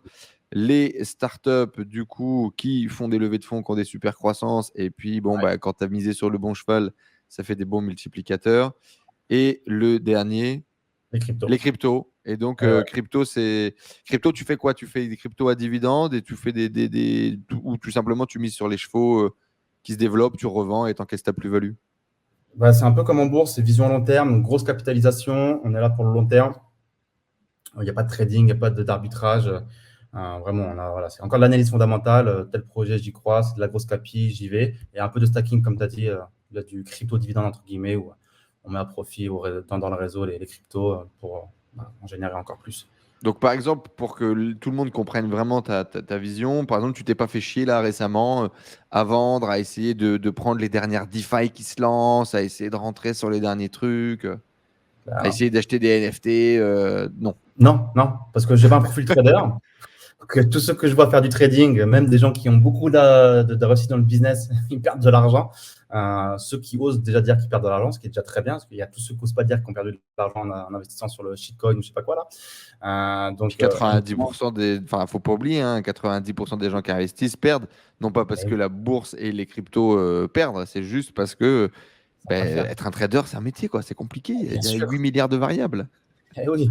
Et puis quand tu regardes les stats, encore une fois, des autorités des marchés financiers qui sont pour le coup des autorités transparentes et qui ont des vrais stats, on voit les chiffres. C'est la majorité perd. Et c'est pas 8 sur 10, c'est plutôt 9, voire 99% des gens qui perdent. Donc il y a un moment, il ne faut pas s'inventer une vie ou un métier quand en fait, il n'y a pas à s'inventer. Voilà, c'est tout. Et tout ce qui est NFT, métavers, je t'avoue que je regarde, je surveille, mais je ne suis pas positionné ni investi dans quoi que ce soit parce que, bon, pour l'instant, je ne vais pas te mentir, je ne perçois pas forcément le gros intérêt ou la grosse vibe. Voilà, quand je vois des terrains vendus dans le métaverse à 2-3 millions de dollars, je me dis, bon, est-ce que l'immeuble que je suis en train d'acheter à 800K, où je me fais chier depuis un an à faire des travaux, alors qu'il y a un mec qui achète un terrain à 2-3 millions de dollars sur un métaverse, est-ce que son bout de pixel, il vaut vraiment 3 millions par rapport à mon immeuble qui vaut 800K? Je me pose la question, je me dis, merde. Donc, j'observe de loin, je constate que je pense qu'il y a quand même Ok, certaines tu restes dérives. connecté, mais pour l'instant, tu n'as pas bougé, quoi. Ouais, je pense que, je ne sais pas si on peut comparer ça à ce qu'on a vécu en 2017 avec les Les ICO. IPO, les ICO. Bon, j'observe et puis je ne réagis pas, comme on l'a dit tout à l'heure, à la FOMO, toi, parce qu'il y a plein de gens qui réagissent à la FOMO. Ils disent, putain, les NFT, le métavers, si ce n'est pas maintenant, ce ne sera jamais. Peut-être que je vais devenir millionnaire, peut-être que je vais sortir de mon train-train à l'usine, peut-être que, voilà, lui, il a mis 1000 dollars dans le cake ou je ne sais pas quoi, et puis au final, il a eu 3 milliards, point 2. Bon, très bien, rêver, mais moi, je veux du factuel et c'est pas en me disant, je vais investir sur du cake ou du poop ou du Shiba que, vas-y. Ça va changer quoi que ce soit, quoi. Ouais, ouais. Bon. Eh ben super. Du coup, on a fait les sources de revenus, on a parlé un petit peu de ces changements-là. Si aujourd'hui tu devais recommencer dès le début, tu ferais quoi? Recommencer du début. Bah, franchement, business internet à 3000%. comme tu l'as dit, j'ai commencé par l'immobilier. Je commencerai peut-être pas forcément par l'immobilier aujourd'hui. J'irai vraiment à 3000% sur le business Internet. Parce qu'on a commencé, toi et moi, à une époque où c'était pas encore aussi évolué qu'aujourd'hui. Plus que tout aujourd'hui, c'est de plus en plus facile. Alors, il y a de plus en plus de concurrence, c'est pas négligé. Parce que forcément, le gâteau grossit, mais aussi de plus en plus de gens qui veulent le bouffer, ce gâteau. Donc, l'un dans l'autre, c'est quand même un truc à ne pas négliger. Mais Yes. voilà, tout comme moi, que les business Internet, c'est là où il y a le plus d'argent, c'est là où ça va t'apporter de la liberté géographique, de décision, de tout ce que tu veux, en fait. C'est franchement sans hésitation, quoi. Et tu ferais quoi comme business du coup? Si j'étais le Raphaël avec zéro compétence, Tu zéro, recommences, ouais. ouais, je pars de vraiment zéro. Eh ben, écoute, je pense que j'irais franchement dans l'e-commerce ou alors je tenterais un truc autour de tout ce qui est NFT, métaverse, je sais Parce pas. que c'est nouveau, quoi. Ouais, parce qu'il y Je a pars de la hype. zéro, c'est là, je surferais sur la vibe, sur la vague, toi. Euh, ouais, en mode opportuniste. Eh ben c'est top. Si tu n'étais pas aujourd'hui investisseur, et youtubeur et entrepreneur, tu ferais quoi dans la vie? Je serais peut-être médecin, Ouais. Du coup? Ouais. continuer mes études. Je serais peut-être médecin. Écoute, ouais, ça me réjouit pas, hein, ça d'y penser, ouais, je pense que j'ai pris le bon chemin parce que honnêtement, m'imaginer derrière un bureau de médecin à l'hôpital ou dans une clinique, dans ces temps si compliqués pour les personnels du corps hospitalier, Mhm. franchement, c'est vrai que je sais pas si j'ai eu de la chance de changer de voie, mais en tout cas, ouais, Il n'y a pas des Dieu rêves merci. de gosse comme ça. Il n'y a pas des rêves de gosse que tu as envie de réaliser, des trucs de tripes d'enfants qui te tiennent à cœur que tu as envie de réaliser? Des tripes d'enfants, putain, je vais passer pour le mec pas, pas marrant, toi. Mais franchement, j'ai pas forcément de tripes d'enfants. En vrai, déjà, voyager comme je le fais là et arriver dans des endroits totalement saugrenus, parce que des fois, tu as dû le voir sur Instagram, j'arrive dans des situations qui sont mais totalement what the fuck, avec des gens, je sais même pas, que je connais pas, ou dans des situations. Il y a 2 semaines, j'étais dans un mariage au Kirghizistan, je connaissais même pas les mariés, personne ne me Ça, connaissait, j'ai j'étais le pas seul vu. vraiment. Ça, j'ai pas vu. Raconte-nous, c'est quoi cette histoire? Je sais pas, 2 jours que je suis arrivé ici, on me dit, il y a un mariage, tu veux venir, vas-y, on y va. Je connaissais pas les mariés, je Et connaissais même pas c'était le quoi? prénom. C'est une nana que tu as rencontrée qui t'invite? C'est C'est les ça. mariés que tu rencontres? C'était une amie que j'ai ici, et c'était son amie d'enfance qui se mariait apparemment. Elle a demandé si je pouvais venir, elle a dit oui. Moi, je ne connaissais même pas son prénom, et puis il y avait 200, 250 personnes, que des Kirghizes, donc les yeux bridés. Moi, j'étais le seul comme ça, au milieu de tout le monde, pas parler kirghize ni russe. Et puis, gros mariage kirghize, donc c'est une grosse ambiance, c'est différent des mariages français, c'est plein de petits spectacles, plein de, je me disais, qu'est-ce que je fous là? Et tout le monde me disait, mais comment au bout de 2 jours, 3 jours, tu te retrouves dans un mariage kirghize avec des danses comme ça, des chants, des discours, des cérémonies, des shots de vodka sur la table, à Bon se boire ça délire. C'est pour ça finalement que en tu vas dans des pays comme ça, que tu continues. C'est pour ces anecdotes-là. pour cette expérience. Exactement. Parce que bah, avoir ce qu'a tout le monde, bon, c'est pas très marrant, c'est pas très stimulant, toi. Donc, mais ces expériences, c'est déjà un rêve d'enfant. Alors, je n'avais pas forcément quand j'étais petit, cette idée de voyager autant dans des endroits aussi inconnus, mais aujourd'hui, je me rends compte que c'est une chance et un rêve, et j'ai envie de continuer d'aller là où personne ne va, parce que je trouve ça trop drôle. Raffaello avec deux F et deux L, Raffaello tiré du 8C pour aller suivre les aventures de les mariages kirghizes de Raf autour du monde. Tu vas pas être N'hésitez pas à déçu. l'ajouter sur Insta. C'est quoi tes objectifs là pour demain, tes projets pour le futur? Où est-ce que tu vas? Qu'est-ce que tu vas faire? C'est quoi en ce moment la vision pour toi? Alors écoute, développer ce qu'on est en train de développer et qui a l'air de plutôt bien fonctionner, hein, donc c'est-à-dire le business Internet, toujours continuer à accompagner des clients dans leurs objectifs d'investissement, l'indépendance financière, etc., etc. Et Gros puis, focus du coup en ce moment sur les dividendes, c'est ça? C'est le véhicule sur lequel tu bosses beaucoup et sur lequel tu enseignes beaucoup? exactement, uniquement aujourd'hui, quasiment à 100%. Et puis voilà, et puis de mon côté, continuer d'investir parce que je kiffe ça. Moi, j'adore analyser des boîtes, des startups, investir dans des actifs, etc., etc. Donc, toi, il n'y a rien d'excitant, comme je te disais tout à l'heure également. Il n'y a rien de bien nouveau. Mais en même temps, j'en ai parlé avec beaucoup d'amis entrepreneurs également. Pourquoi toujours chercher à réinventer quelque chose ou à lancer un nouveau projet quand tu as un projet qui fonctionne et qui gagne de l'argent? Hmm. Donc, oui, c'est peut-être un petit peu ennuyant parce qu'il n'y a plus grand-chose de bien nouveau, de stimulant. Il y a plus ce délire de création, de trouver de nouvelles choses, etc. Tu as une équation qui fonctionne et tu la fais simplement fonctionner. Tu mets un peu d'huile pour faire en sorte que les rouages fonctionnent. Mais d'un côté, tu as atteint ton objectif de lancer un business qui tourne et qui crache du cash. Donc aujourd'hui, cette machine, je la fais fonctionner, je la fais tourner, j'encaisse le cash, je l'investis, et puis ça fonctionne très bien comme ça.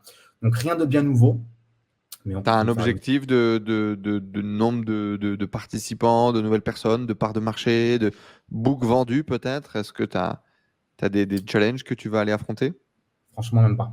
Je ne vais pas te mentir, alors, ça va peut-être paraître bizarre pour beaucoup de personnes, mais toi qui me connais un peu, Enzo, tu sais que moi, tout ce qui est métrique, etc., je ne me prends pas réellement la tête. Alors, je ne suis pas en train de dire que je ne connais pas mes métriques, hein. Attention, j'ai évidemment des stats clés que je surveille, mais je ne suis pas dans le genre de situation où il y en a qui Oui, vont tous les 3 mois, tu over. te mets pas un nouvel target. Alors, si, j'ai des objectifs trimestriels, mais j'aime bien keep simple. C'est-à-dire qu'il y a des gens, ils vont avoir des métriques dans tous les sens, ils vont faire des réunions dans tous les sens, etc. Moi, je déteste ce genre de choses.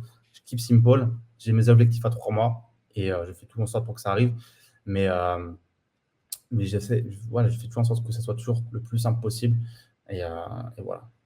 Justement, au niveau du business, raconte-nous un petit peu. Est-ce que tu as une équipe avec toi? Est-ce que tu veux développer une équipe? Est-ce qu'il y a une vision ou au contraire, keep simple, le plus Keep simple simple. possible? Ultra keep simple. Pas de bureau, pas de salarié, une assistante qui est là à temps plein et c'est tout. Et quelques prestataires pour des tâches de design, de choses comme ça qu'on a besoin d'outsourcer. Mais sinon, keep simple. Franchement, il n'y a personne dans l'équipe. Il y a très peu de personnes il n'y a que des prestataires. Donc, Et tu es heureux comme ça et tu kiffes comme ça, quoi, au niveau du développement de l'activité. quand je vois des entrepreneurs qui prennent des bureaux, qui font des réunions le lundi matin avec leurs salariés, alors qu'à la base, tu lances un business en ligne pour être libre, avoir le temps, etc., la liberté de mouvement, moi, je ne comprends pas. Donc, J'ai 4 rendez-vous tous les lundis matins avec chaque pôle de l'équipe. ouais. Toi? Ouais. Ouais. Ouais. Ah, toi, On va, moi, ça me on va, on va, stresserait, on ça va, m'énerverait. on va prendre des bureaux là. On réfléchit Ouais. à prendre des bureaux dans le Portugal face à la mer. Ouais. Après, c'est une vision Ah, bah, c'est qui un je autre respecte, projet, hein. ouais, bien sûr. Exactement. Il y a des gens qui vont être heureux comme ça, de se dire tous les matins, je vais dans un nouvel endroit avec mon équipe, mes bureaux, c'est là où on travaille, on crée de la valeur. Et je respecte ça entièrement. Mais en tout cas, pour la vision que j'ai, moi, de ma vie et de mon business, etc., mon bureau, c'est Minimaliste. différent tous les jours, toi, ou un hôtel différent tous les jours. Et ça me va très bien comme ça. Je prends mon ordi, j'y vais, et c'est parti, toi. Et Tout gère. justement, le Raphaël qui va avoir 30 piges bientôt, est-ce qu'on commence à penser à se poser, à ralentir les voyages, à trouver une damoiselle en détresse et à la garder avec soi? Est-ce que tu sens pas encore peut-être cet effet de vieillir? C'est comment? Bah, je sens que je vieillis, évidemment. Je sens que je suis de plus en plus un ovni. Parce que, évidemment, on voit alors, pas forcément les poteaux entrepreneurs, mais on voit les poteaux un peu plus Ouais, t'as plein de traditionnels. tes potes, du coup, qui ont des enfants, qui ont des Et ouais, familles, qui ont acheté un ah, truc, qui ont c'est construit ça, la résidence. qui se marient. Et forcément, quand tu les revois et que tu es le seul, tout seul, tu dis, bon, ça avance, on avance tous les deux, tout le monde avance, mais pas dans le même sens. Mais ça ne me met Hmm. pas la pression. Tu vois, moi, je suis très bien solo pour l'instant. Bon, évidemment que des fois, on y pense, on se dit un peu de stabilité, un peu euh, de relations un peu plus profondes avec quelqu'un, ce serait sympa aussi, évidemment, hein, je reste Ouais. un être humain et toujours changer d'endroit, c'est parfois usant. Et puis, émotionnellement parlant, c'est pas forcément stable aussi. Mais pour l'instant, j'ai cette envie d'aller voir partout dans le monde. Ça me va très bien rencontrer des locaux et de m'amuser comme ça. Et on verra ce que la vie me réserve. Je ne me prends pas la tête là-dessus, j'ai aucun stress. Ok, donc pas d'envie de setup, pas d'envie de poser les valises, quoi. Non, non, non, moi, ça m'angoisse même. Ouais, je me sentirais enterré d'avoir une résidence principale, de me marier, d'avoir des enfants. Je me dirais, c'est bizarre hein, peut-être pour certains, mais je me dirais c'est le début de la fin en fait. Genre, C'est plein de marrant, gens ouais. qui vont comprendre, mais Ouais, ouais. Mais ça- dans tous les cas, pour prendre des vies différentes aussi, à un moment donné, il faut penser différemment, hein, sinon ça se passe pas. On en parlait c'est un ça, peu c'est ça. en off au début de cette interview. Je disais à Raph que je vais certainement acheter une résidence principale. Il me disait: Oh non, ne t'enterre pas, ne t'enterre pas, que vas-tu Direct, faire? ouais, direct. Non, mais c'est une vraie réflexion parce que j'y ai pensé moi aussi d'acheter une résidence principale en Estonie. On parlait tout à l'heure d'investissement. Je me suis dit, Mhm. pourquoi pas acheter un bel appartement, un penthouse en Estonie, à Tallinn, investissement immobilier à la fois résidence principale pour moi. Et en fait, j'ai réfléchi longtemps et je me suis dit, ouais, mais non, si tu achètes ça, je m'enterre en fait, c'est bon. J'ai ma RP, je bouge plus, Tes je vais petites, voir. tes petites pantoufles, ton peignoir est Ah, terminé, quoi. c'est terminé. Pas pirate, toi. Donc, ouais. Ça te fait peur de vieillir? Ça te fait peur de t'enterrer? Je sais pas, il y a peut-être un truc à aller chercher psychologiquement parlant, toi, mais moi, ça me fait pas plaisir de vieillir. Ouais. ça me fait pas du tout plaisir. Ouais. Là, je sais que le passage à la trentaine va me faire mal. Il va me tabasser un coup là. Je vais me prendre une sacrée droite. Et Donc, au contraire, tu te dis pas, genre, c'est trop cool et on arrive dans les meilleurs. Moi, moi c'est plutôt ça, en fait. Moi, c'est les meilleures années. Jamais été autant en santé, jamais eu autant de cash, jamais eu autant ouais, de possibilités et de liberté. Je me dis, ouais, t'as raison. top, frère, tu vois? Non? T'as raison. T'as raison, parce que en vrai, la trentaine, quand t'as du blé, t'es encore jeune, t'es frais, t'es bien.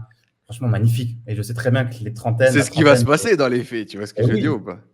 et ça va être magnifique. Mais je sais pas, la vingtaine, elle a une saveur un petit peu à la D'insouciance. fois où, ouais, Hmm. exactement, où d'insouciance, où on a fait des choses qu'on n'aurait peut-être pas fait plus tard parce qu'on n'a pas réfléchi. Notamment, je pense que tu penses à certaines situations, peut-être que tu vois ce que je veux dire. Euh, et, euh, et, euh, et ouais, et en même temps, on a eu la chance, entre guillemets, encore une fois, c'est pas de la chance, mais d'avoir une vingtaine avec un peu d'argent. Hmm. Euh, Oui, on a une vingtaine qui déchirait déjà. Là où la majorité des gens peuvent se réaliser un petit peu plus tard, nous, on a déjà eu une vingtaine tumultueuse, on va dire. ouais, exactement. On a vécu des choses, on a des bêtes d'expériences. On n'était pas tous les jours sur les bancs de la fac à se dire, oh, c'est chiant, soirée étudiante Hmm. jeudi. On l'a connu un peu, mais très vite, on a eu cette chance d'aller en Thaïlande ou en Amérique du Sud et de voir un peu comment ça se passait, rencontrer d'autres gens et puis de s'amuser, toi. Mais tu as raison, la trentaine va être magnifique. Magnifique. Ouais, moi je pense qu'à 50 ans, je serais très drôle. Je pense vraiment, tu vois. Moi, je me visualise Imagine déjà, déjà. pourquoi pas. Vieillir, ça me fait pas peur, hein. Je pense que je serai au max de ma life à 50 berges. C'est Il y vrai? a Richard Branson, frère, à 80 ans, il est là, il fait des défilés, il se tape des bars, il Ouais, lance des compagnies c'est vrai, d'aviation, il lance des hôtels. je te jure. Non, mais c'est dans la tête en plus, c'est toi qui as raison. Mais je sais pas, dans ma tête, le passage des 30, Ouais, il c'est un est. gap quand même, hein. Tu sais, je fais le malin, mais dans un an, je ferai un peu moins le malin. T'inquiète. T'inquiète. T'as 29 là? Quel âge t'as Ouais, là? j'ai passé 29. les 29 septembre, septembre 92, moi. Donc j'ai passé les 29. Je m'étais dit que j'aurais un enfant avant 30. Et donc là, on est Mhm. dedans, là, tu vois. On est dans le dur, là. Donc quoi, ça avant 30 ou pas alors du coup? Ma femme, elle me demande un timing, là. Elle a dit pause, elle a dit time. Elle a dit time comme ça. Elle a fait time, time, time. Ah, Et ah, ouais, donc, ok. on verra. Ok.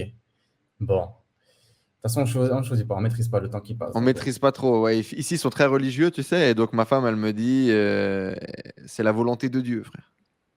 c'est Dieu qui décide. C'est Dieu qui donne, c'est Dieu qui Et prend. moi, j'ai dit d'accord, ok. Il y a plein de pays comme ça où ils sont très, entre guillemets, fatalistes. Où ils se disent, bon, si ça doit arriver, ça arrive. Au Kyrgyzstan, ils sont très comme ça. Si tu meurs, ici, c'est, voilà, ils disent que l'ancien donne ses années de vie en fait aux plus jeunes et il devait mourir, il devait partir. Ils sont limite contents presque. Toi, c'est comme ça. C'est la vie. C'est fataliste un peu, toi. Et c'est quoi comme religion, du coup, là où t'es? Ou Eh comme, bien, on va c'est dire, simple. bassin culturel, c'est plutôt bouddhiste et tout, ou musulman, c'est Ah quoi? non, c'est musulman. Musulman, Ah, c'est musulman. musulman. Quasi, ouais, ouais. En fait, j'étais très surpris en arrivant. Il y a un mélange que j'imaginais pas, c'est qu'ils parlent russe, d'origine donc musulmane, et en ayant des têtes entre guillemets asiatiques, yeux bridés, petits nez aplatis. Je me disais, mais ce combo, ce trio, il existe vraiment en fait. C'était trop bizarre pour moi d'imaginer ça quelque part dans le monde, toi. Et en Asie Ok. centrale, bah, c'est comme ça en fait. Musulman, russe et asiatique. Donc, très drôle ce mélange. Sacré délire. Ok. Ouais, franchement. Qu'est-ce qui a changé le plus dans ta vie, là, entre cette première interview, euh, en mode. J'étais en Hum. train de chercher les expressions que tu répètes tout le temps, là, que tu as mis sur les fameux t-shirts du Club Millionnaire. Insolent, insolent et mieteux. En mode mieteux. Donc, tu avais clubmillionnaire.fr, tu avais clubmédecine.fr Ouais, et tu avais déjà investi dans l'immobilier, investi en bourse. C'était ouais. en août 2016. Ça ne me rajeunit pas. 5 ans, ouais. 5-6 ans, ouais. Déjà 5 ans, c'est fou. Et ouais. Qu'est-ce qui a changé du coup depuis? Eh ben, écoute, je dirais que c'est le fait que je m'en fous en fait maintenant.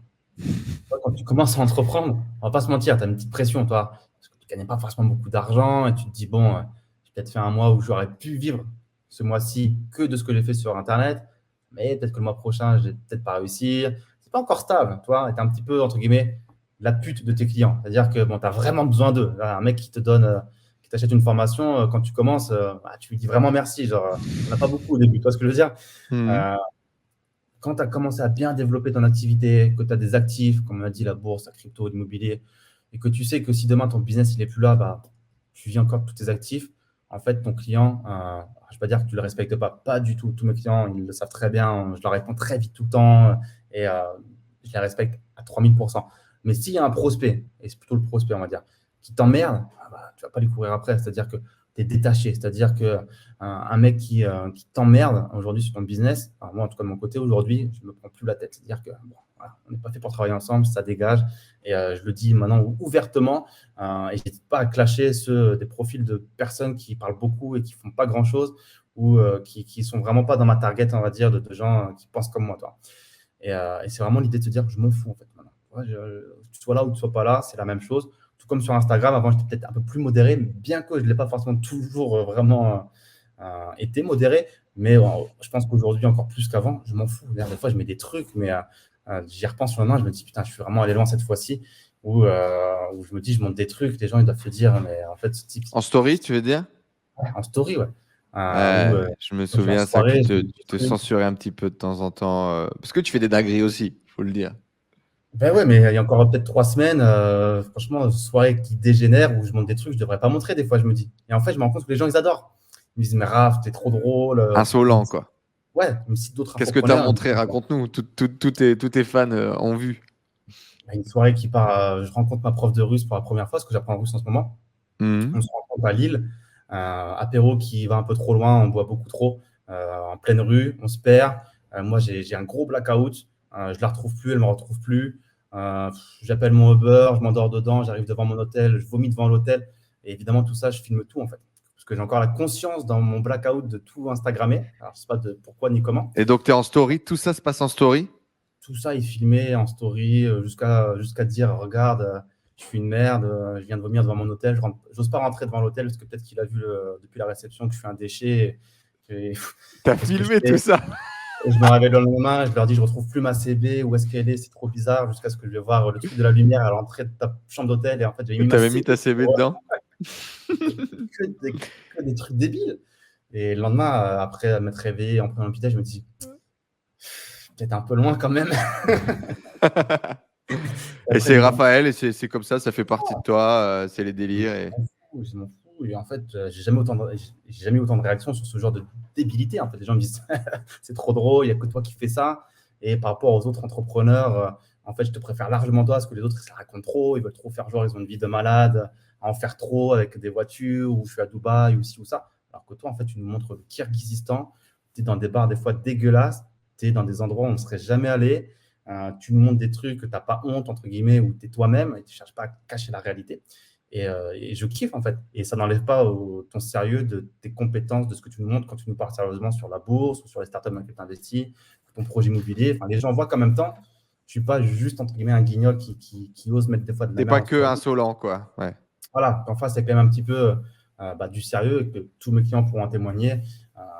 Il n'y a pas un client à qui je n'ai pas répondu C'est pro, très quoi. rapidement. C'est pro, il n'y a aucun souci là-dessus.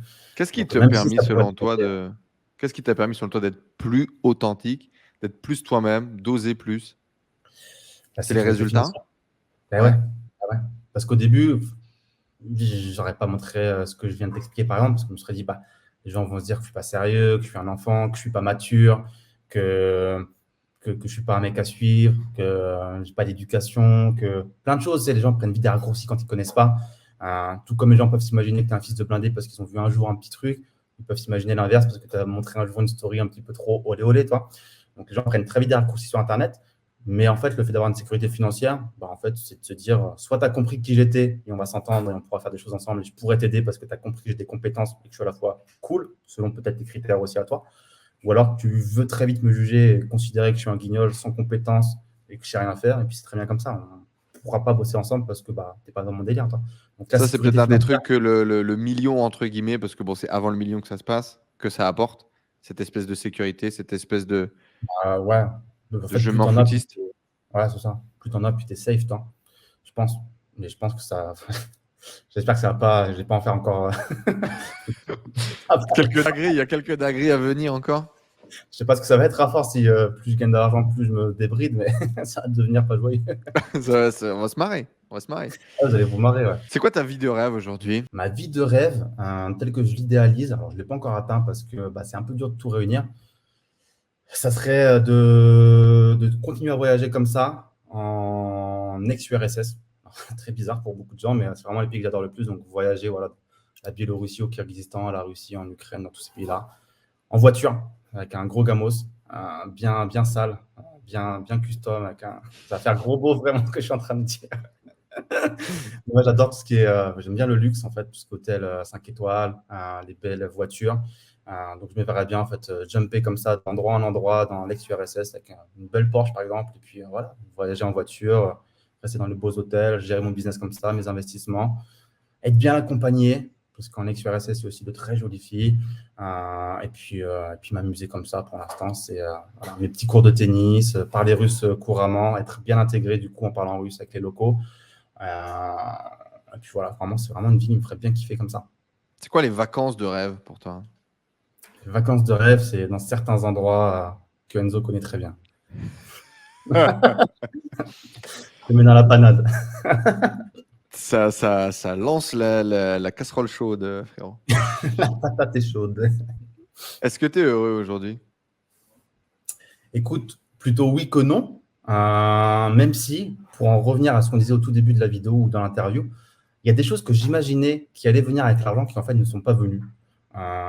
Tu évoquais tout à l'heure la fameuse vidéo où je disais 3 inconvénients d'être millionnaire en fait. Et c'est vrai qu'on se fait tout un fantasme sur le fait d'être millionnaire, sur le fait d'avoir de l'argent, etc., etc. Mais en fait, ça apporte d'autres problèmes qu'on n'imaginait pas, qu'on ne soupçonnait pas ou qu'on imaginait comme étant des faux problèmes parce qu'on n'avait pas cet argent, mais qu'une fois qu'on a l'argent, en fait, ce sont des vrais problèmes. Et donc, dans cette vidéo, je disais, bah ouais, trop d'argent, c'est pas forcément bien, trop de temps, c'est pas forcément bien. Et tout ça, c'est peut-être bizarre à dire, mais il faut un équilibre. Enfin, non, c'est pas bien en fait. Des fois, je me dis, j'ai trop de temps et j'ai trop d'argent et ça affecte mes relations. Et, Tu parles de ce concept d'avoir trop de temps et d'avoir trop de temps disponible et te mettre à réfléchir et te faire réfléchir. Et parfois, c'est négatif. Oui, c'est négatif, exactement. C'est négatif. On ne s'en rend pas compte. C'est une grosse force de pouvoir prendre du temps, du recul pour réfléchir. Et je pense que ça a été catalyseur dans mes business, dans mes investissements, clairement. De prendre beaucoup de recul pour réfléchir, d'avoir ce luxe du temps. Mais des fois, trop de temps, ça a été parfois pénible de me dire, voilà, j'ai trop de temps, j'ai trop d'argent. Parce que comme je te dis, je suis dans des pays où en fait, je dépense rien et j'accumule, alors pas dire trop, parce que voilà, je ne suis pas milliardaire et je suis en avoir énormément d'argent. Mais par rapport aux standards des locaux ici, des fois, je me dis pourquoi il y a de tels écarts. Et en fait, c'est plus une réflexion psychologique et philosophique aussi sur tout ça, où tu vois parfois des gens qui idéalisent beaucoup via les réseaux sociaux, via YouTube, qui idéalisent une vie de malade, alors qu'en fait, tu es juste normal, toi. Tu es juste normal, tu as tes doutes, tes faiblesses, des fois, tu as du mal à comprendre aussi pourquoi certaines personnes t'idéalisent tant que ça, alors que des fois, tu te sens juste comme une merde à te dire, ah, putain, j'ai trop de temps aujourd'hui, je ne sais pas quoi faire, ou je suis à peine levé, que j'ai déjà généré 10 SMIC du pays d'ici, toi, tu te dis merde, c'est relou, toi, pourquoi ça fonctionne comme ça, toi, alors que le mec en bas il galère dans le froid, alors que toi tu viens de te lever sous ta couette, toi. Donc c'est des autres réflexions que les gens qui n'ont pas d'argent Qui n'ont vont pas se le dire. temps. Le principe de faire bosser les mecs à la chaîne et de bosser non-stop sur des boulots qu'abrutissés, c'était aussi pour ne pas faire réfléchir les gens. C'est ça, c'est ça. C'est la C'est vrai. manipulation aussi de masse, entre guillemets, quoi. C'est-à-dire, Ouais. comme tu es occupé, bah, tu n'as pas le temps. Puis après, tu es tellement fatigué que bah, tu n'as pas le temps non plus. C'est vrai. Et effectivement, quand tu Même commences maintenant. à avoir du temps, il y a des réflexions philosophiques qui poussent, quoi. Et ouais. Donc tout ça, c'est vrai que des fois, bah, tu dis. Qu'est-ce que tu aurais aimé ou qu'est-ce que tu pensais que l'argent allait répondre comme besoin interne que tu te retrouves un peu sans réponse? Des fois, alors ça peut être bizarre pour certains aussi, mais la sécurité. Beaucoup de gens se diraient, avec 1 million, tu es safe, tu es bien, tu es en sécurité, tu n'as plus aucun souci pour tout le reste de ta vie. Aujourd'hui, je ne vais pas te mentir, financièrement parlant, je ne me sens pas safe encore. J'ai beau avoir tous ces actifs qui sont bien plus développés que la moyenne des gens en France et dans le monde, je ne me sens pas encore en sécurité financièrement. Tu te dis quoi? Tu te dis que demain, tu peux s'arrêter? Tu dis que... Que 1 million, c'est pas beaucoup en fait. Comme on disait tout à l'heure, qu'1 million aujourd'hui, c'est pas beaucoup. Ça part vite. Et que quand tu as 28 ans, 1 million, tu vas pas jusqu'au bout de ta vie avec ça. Sauf si tu meurs demain. Mais ça suffit pas. Donc il faut continuer de travailler et c'est pas parce que en fait, tu es millionnaire que c'est fini en fait. C'est confortant évidemment. Alors les gens vont se dire le mec il est schizophrène. Tout à l'heure il nous dit que parce qu'il a la stabilité financière, il s'en fout de tout et puis maintenant il nous dit qu'avec 1 million il se sent pas en sécurité. Je sais pas si les gens perçoivent bien mon message, mais ouais, en fait, l'argent, c'est qu'une composante d'un équilibre global, en fait. et que l'argent ne résout pas tout, et qu'il faut travailler sur d'autres choses. Le côté émotionnel, le côté relationnel, le côté... il y a plein de choses dans la vie à développer comme axe. Et l'argent, c'est clairement pas tout dans la vie. Comme tu disais tout à l'heure, ouais, ça impacte tes relations, le fait d'avoir du temps. Qu'est-ce que tu as pu vivre, ressentir ou expérimenter?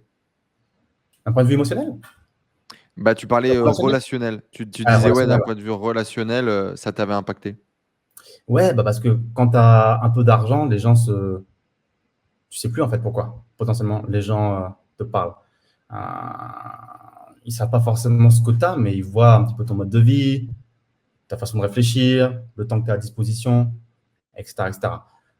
En fait, bah, plein de fois, je me suis demandé Michto ou pas quelle est la michto? nature de ces relations et quelle est exactement, pour parler concrètement. Parce qu'en plus, voilà, quand tu es dans des pays d'ex-URSS qui sont très pauvres, où tu as des gens qui veulent faire tout pour s'en sortir, où tu as des gamines qui sont prêtes à tout pour trouver un mari et assurer leur stabilité financière, parce qu'il faut savoir que dans ces pays-là, les relations hommes-femmes sont entièrement différentes. Il faut savoir que les femmes ne cherchent pas à être indépendantes dans ces pays-là, mais cherchent simplement à trouver La un mari sécurité. auprès duquel elles pourront stabilité.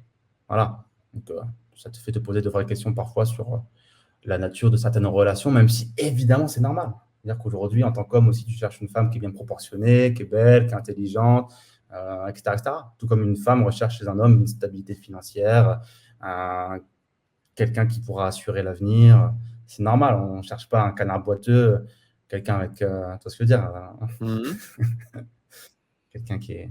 Et donc Voilà, c'est finalement, logique. effectivement, peut-être quand on est plus jeune ou peut-être quand on est dans cette idéalisation de l'argent, pardon, je vais y arriver, au final, on se rend compte que ces problèmes-là, ces problèmes émotionnels, ces problèmes de relations sont toujours là, voire peut-être amplifiés, quoi. Et ouais, exactement, exactement. Donc, Mhm. c'est le moment où on se dit, en fait, il y a d'autres axes d'amélioration et l'argent ne résout pas tout, en fait. Créer d'autres problèmes ou les modifier ou les transforme. Euh, mais ouais, c'est intéressant de constater ça, en fait. Ouais, d'où De se le dire fait après qu'il y a cette case un peu développement personnel à un moment donné qui s'ouvre, alors à travers des bouquins ou des trucs ou des machins, ou à travers tout simplement le fait de prendre du temps et de réfléchir et se poser des ouais, questions, hein, puisque le développement exactement. personnel, c'est du bon sens. Mais effectivement, typiquement, quand vous avez le temps, que vous n'avez pas besoin de gagner d'argent, parce que votre argent, vous le gagnez à travers des systèmes, à travers vos revenus d'investissement, etc., et que vous avez le temps, la première question que vous vous posez, c'est qu'est-ce que je vais faire aujourd'hui et pourquoi je vais le faire. Et effectivement, ça met beaucoup, beaucoup, beaucoup de choses en perspective, Mm, énormément mm, de mm. choses en perspective. Exactement. Et du coup, c'est quoi aujourd'hui le bonheur pour toi, Raphaël? Comment est-ce que tu définirais le bonheur? Quelle question, quelle question. Ah ouais, tant qu'à faire. C'est une Finissons grosse sur une question. touche philosophique. Qui dit question philosophique, réponse philosophique. Ah oui. Est-ce qu'il y a une réponse au bonheur? Est-ce qu'il y a une réponse à cette question? Est-ce que le bonheur, est-ce qu'on peut l'atteindre, le bonheur, Enzo? Est-ce que Je je pense sais pas que pas. ça soit je pense pas. Aujourd'hui, dans ma vision, je te dirais qu'il n'y a pas de ligne d'arrivée. C'est pas un état d'être. C'est une sensation, c'est un ressenti du quotidien. Dans le cliché, qu'aujourd'hui je commence de plus en plus à appréhender, on va dire, il y a ce truc qui dit, tu sais, trouver le bonheur dans les moments du quotidien, dans le petit sourire, dans le petit café, dans le rayon de soleil, dans le machin. Ouais. Et aujourd'hui, je le comprends, cette phrase, parce que justement, le bonheur, il est insaisissable et il est là tout le temps et il est là nulle part et il n'est jamais là. C'est surtout dans ta capacité, toi, à t'arrêter et à te dire, ah putain, ce café, ah putain, ce moment, ah putain, ce rayon de soleil.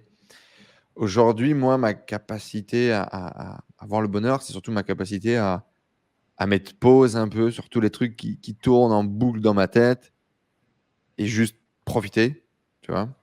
Donc c'est un peu cliché, mais c'est ça. Mais c'est surtout Ah, les c'est pas... différentes les composantes, tu vois. Aujourd'hui, moi, je te disais encore une fois en off, juste avant, que je pensais pas que les gens autour de moi, que les amis que j'ai, etc., avaient une part aussi importante dans ma capacité à être heureux et à me sentir bien tous les jours. Et donc, tu vois, typiquement, dans ma composante du bonheur aujourd'hui, je sais que les amis, les gens autour de moi sont essentiels. Et je savais pas, tu vois. Enfin, je savais pas que c'était aussi important. Alors visiblement, je suis le seul à pas le savoir, hein, parce que tous mes potes étaient au courant. Et Bien Raphaël, sûr. le premier, m'a dit: «Ah bon, tu savais pas?» Et ouais, ça Et m'a pourtant, on surpris. s'est pas vu depuis 2-3 ans. Mais voilà. Et du coup, toi, ça serait quoi aujourd'hui un peu quel mot t'as mis dessus ou quel ressenti t'as pu mettre dessus? Même si c'est Ouais, parfois compliqué à l'expliquer, parce que rien que ouais. le fait que de l'expliquer le dénature pratiquement un peu, quoi. Et j'ai beaucoup aimé ce que tu as dit quand même sur l'instant présent, en fait. Mmh. Sur le fait de se dire, et ça m'arrive régulièrement, et je suis content que ça m'arrive et que j'arrive à saisir ces moments-là, de me dire, Ouais. de prendre ce recul et de me dire, mais en fait, tout va bien, respire. Ce petit café, là, franchement, il met bien. Regarde les gens passer, ah, regarde cette personne, elle est bien habillée, ou ce chauffeur de taxi à qui tu parles 2-3 minutes en bégayant un peu en russe. Petit moment de bonheur, toi. Le mec, il est là, il te sort un mot, après tu rigoles, etc., etc. En fait, c'est de prendre un peu de recul sur ces petits moments du quotidien qui ne sont pas grand-chose, mais à la fois qui sont tout, en fait. Et je pense que c'est beaucoup d'humains. Et ouais, l'instant présent, en fait. À partir du moment où tu arrives à prendre du recul, comme tu disais, les gens, ils courent, ils n'ont pas le temps de réfléchir, de penser. Et en fait, juste penser et réfléchir, c'est déjà être heureux, en fait, peut-être de prendre un peu de recul et de profiter du moment présent. Donc, toi, hier, par exemple, il y a une nana qui a essayé de sauter de mon immeuble, en fait. Je suis dans un grand immeuble ici, de genre de 25 étages, je sais pas trop. Les histoires de Raphaël encore. Et est-ce que tu as sauvé cette femme? Non, je ne l'ai pas sauvée, mais elle n'a pas sauté. Mais j'étais dans mon salon, toi, et sur mon canapé, et j'entends des gens crier dehors en russe, fille, fille, fille, fille. Et je vais à mon balcon et je vois plein de gens qui regardent mon building comme ça. Je me dis, qu'est-ce qui se passe? Il est en feu ou il y a une meuf qui veut sauter, toi?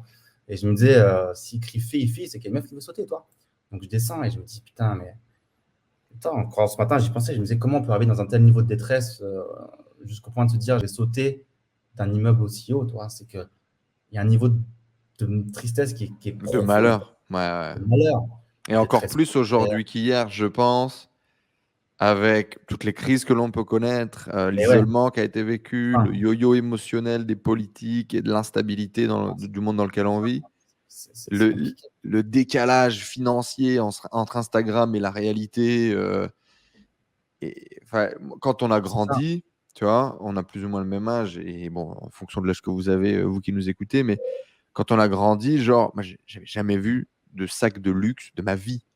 Je veux dire, c'était même pas un objectif d'avoir un sac de luxe. Oui, on voyait la Mercedes du voisin, ou on voyait, il y avait quelques signes ostentatoires de richesse, mais c'était le patron de mon père ou le patron de ma Ouais, mère, et c'était tout. Je veux dire, c'est des gens qui avaient une ouais, vie c'est marginal. normale. Ils mangeaient tous les jours chez eux, ils avaient même pas à la limite de personnel à la maison, etc.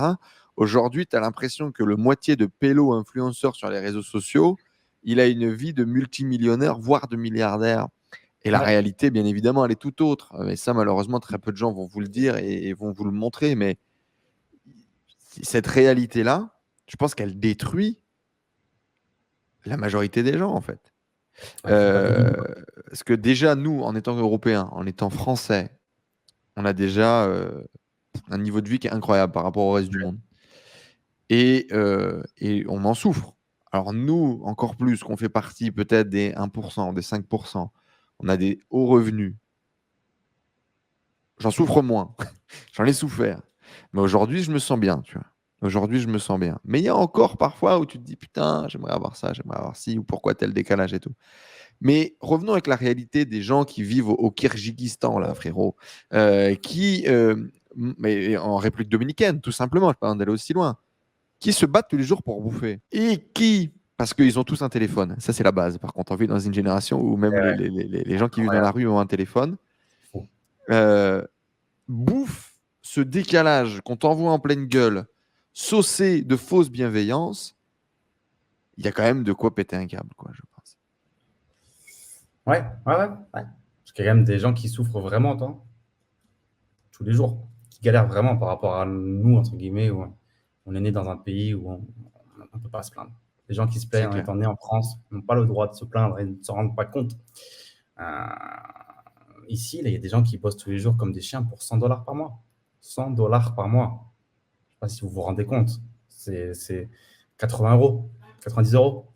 Ils vont se lever tous les matins, très tôt, toute la journée travailler, rentrer tard, fatigués, des métiers fatigants. Parfois, ils ont même jusqu'à 2, 3 travails en même temps. C'est le cas de mon ami ici, qui a 3 travails en même temps pour gagner 300 dollars par mois. La nuit, elle est dans un hôtel à la réception, la journée, elle est au ministère, et puis, etc., etc. Donc, toi, c'est pas une réalité qu'on a nous en France. Et les gens, ils Peuvent peuvent pas pas se plaindre en comprendre. France. Ils Hmm. peuvent pas comprendre. Et moi, ça me fait rire quand j'entends des gens en France trouver des excuses sur des choses qu'ils ne peuvent pas faire parce qu'ils ont en fait pas envie de le faire, parce qu'ils sont des feignants. Il faut arrêter. Donc, c'est pour ça qu'aussi voyager dans ces endroits m'intéresse énormément, c'est de comprendre comment ça se passe, leur façon de penser. Et en fait, je pense qu'ils sont beaucoup plus heureux, tu vois, beaucoup, beaucoup plus heureux que les Français. Parce que, en fait, ils s'entraident énormément, et tout se passe bien, ils partagent, ils sont super gentils entre eux. Et il y a des conversations tout le temps entre les gens. Je me dis, mais en France, jamais on se parlerait comme ça, en fait. C'est trop bizarre. Donc, ouais. Une autre ouverture d'esprit, quoi. Tout à fait. Tout à C'est quoi fait. la réussite aujourd'hui pour toi? Comment est-ce que tu as défini du coup la réussite? Après, la question, c'est quoi le bonheur? C'est quoi la réussite? Ça, c'est que des questions compliquées. La réussite, bah, c'est. On va ouvrir le Larousse, hein. On va voir ce qu'il nous dit. Est-ce que La par réussite, exemple tu le définis aujourd'hui comme les 10 millions? ça Est-ce serait que une c'est fausse pas, réussite. est-ce que c'est pas un statut financier? Ouais, si, ça serait une fausse réussite. C'est une conséquence, encore une fois, d'actions qui ont été réalisées. Mais ça serait une fausse réussite dans le sens où je sais très bien que le jour où il y aura le stade des 10 millions, je vais me dire, bon, ok, en fait, ça m'a rien fait comme le stade d'1 Les million. plus, les moins, bon, très bien. C'est bien, c'est ça, parce qu'en fait, tu le vois venir, le 10 millions, tu sais très bien que tu t'y rapproches. C'est pas un événement du jour au lendemain, tu as eu le process. Donc, tu sais très bien que petit à petit, ton cerveau il s'est adapté à ce nouveau patrimoine que tu représentes. Mhm. Donc, la réussite, je pense que c'est d'avoir un équilibre financier, émotionnel, amical, familial, de tout ce que tu as envie d'avoir. Avoir la liberté quand même, de temps. Parce que même si je me plains en disant que j'ai trop de temps, je me rends compte que ce temps, il est si précieux, passe si vite. On l'a dit aussi tout à l'heure. Et que bah, c'est quand même lui qui régit ce monde, hein, le temps. Il fait tout le temps. Il te fait gagner de l'argent, il permet d'oublier certaines choses qui étaient pénibles dans la vie, il guérit des blessures, il fait que tu disparais aussi de cette planète. Il est là, il est dans toutes les équations finalement. Avec tes amis, ta famille, il dicte tout en fait. Donc le temps, c'est quand même important d'en avoir. C'est la meilleure devise à avoir. Est-ce qu'on est entrepreneur ou est-ce qu'on le devient? Oh, il est en train de me mitrailler de questions compliquées. Est-ce qu'on est entrepreneur ou est-ce qu'on le devient? Honnêtement, je pense qu'on peut le devenir. Je ne pense pas qu'on est avec un N entrepreneur. Parce que moi, franchement, si on m'avait dit à 8 ans, à 10 ans, à 12 ans, tu seras entrepreneur, tu auras un business sur Internet et tu vendras des produits à des gens qui vont t'acheter ces produits, je ne l'aurais jamais cru. Parce que j'étais timide, introverti, réservé, mais d'une force. Donc, non, je ne me serais pas vu dans la tête d'un chef d'entreprise qui prend les décisions, etc., etc. Donc, je pense qu'on peut le devenir entièrement. Ouais. Eh ben, merci Raph. Du coup, vous pourrez retrouver le dernier bouquin de Raphaël, qui est le troisième, du coup, je dis pas de Tout à bêtises. fait, ouais. Le Ouais. troisième livre, La magie des dividendes, 700 pages qui va vous amener des exemples, des anecdotes, des méthodes et des techniques pour acheter des dividendes. C'est quoi the action que tu recommandes à acheter en ce moment? Si on avait qu'une, ce serait En laquelle? bourse. On en Aïe, aïe, fera aïe, une, on en fera une mini vidéo, tac, et on la foutra quelque part. ça, c'est une question à laquelle je peux normalement pas répondre parce que c'est délicat. Parce que tu sais, quand tu dis un truc sur Internet, les gens ensuite, ils Bien vont sûr, l'acheter ils vont te directement. le déformer, ça va... mais c'est bien, ça fera de l'engagement sur les réseaux sociaux. Ouais, bon, voilà. Bon, évidemment, je vais faire mon petit disclaimer. Ce n'est pas parce que je parle de cette entreprise qu'il faut l'acheter. Ce n'est pas une garantie que je l'ai moi-même en portefeuille. Que, voilà, blablabla, elle va Pas bien de se comporter. conseils financiers, tout ce que vous voulez. Dans tous les cas, on coupera Exactement. tout et on gardera que le passage où il dit l'action. Il va me mettre dans la panade. Euh, bon, en tout cas, il y a une entreprise que j'aime bien en ce moment. Elle s'appelle Bristol Myers, qui est une entreprise du secteur pharmaceutique qui est, selon moi, qui a de belles métriques, une belle analyse fondamentale, qui est selon moi sous-évaluée en ce moment dans un marché qui est un petit peu potentiellement surchauffe, où il y a beaucoup de valeurs qui s'achètent très cher les bénéfices. Ouais. Et donc Bristol Myers, le ticker c'est BMY, secteur de la santé aux États-Unis. Bah, moi j'aime bien ça. Donc voilà, j'en ai. Voilà, c'est bon, j'en ai en portefeuille. Nickel. Bien Et bah évidemment, voilà, ceci n'est pas un conseil financier, les amis, mais achetez-en. Voilà. Et puis, avec un max de levier si possible. voilà, surtout pas de levier, surtout pas de levier. Non, Mais voilà, donc pas. si vous avez vous aussi une stratégie à dividende que vous voulez, comme Raphaël, regardez l'herbe pousser et vous enrichir un petit peu plus tous les jours et profiter de l'effet cumulé, La magie des dividendes est disponible dans tous les kiosques et les librairies à côté de chez vous. Pas du tout dans la description juste en dessous. Et puis, je ne peux que vous recommander le travail de Raphaël. Mathématiquement, on s'est rencontrés il y a 5 ans. Aujourd'hui, il est plus riche qu'hier et il n'est pas moins beau. Il est toujours aussi beau, toujours aussi élancé, toujours aussi sympathique. Je ne peux que vous inviter à suivre son travail et à suivre ses stratégies d'investissement. Raphaël, merci d'être venu avec nous partager, du coup, d'avoir mis à jour cette petite interview. Et Merci puis, à toi. on te souhaite de continuer de faire la même chose, parce que c'était ton objectif. Continuer de faire la même chose, de le faire bien, prendre du kiff, et puis nous partager ces moments mémorables sur Instagram, du coup. Merci à toi, Enzo, pour l'invitation. Et je ne manquerai pas de vous faire plaisir visuellement sur les réseaux sociaux. Merci à tous les amis, comme d'habitude, vous savez, laissez un énorme like, laissez des commentaires, laissez des messages à Raphaël, là, envoyez-lui un maximum d'amour dans toutes les langues que vous voulez, dans tous les cas, il les parle presque. Abonnez-vous à cette chaîne YouTube pour suivre toutes les interviews de nos entrepreneurs qui viennent partager leur parcours, leurs histoires, leurs conseils, leurs anecdotes. Et puis, that's it. Rendez-vous la semaine prochaine. Merci Raph d'être venu. Et puis, la magie des dividendes, c'est juste en dessous. Ciao tout le monde. À bientôt. Ciao, merci à tous.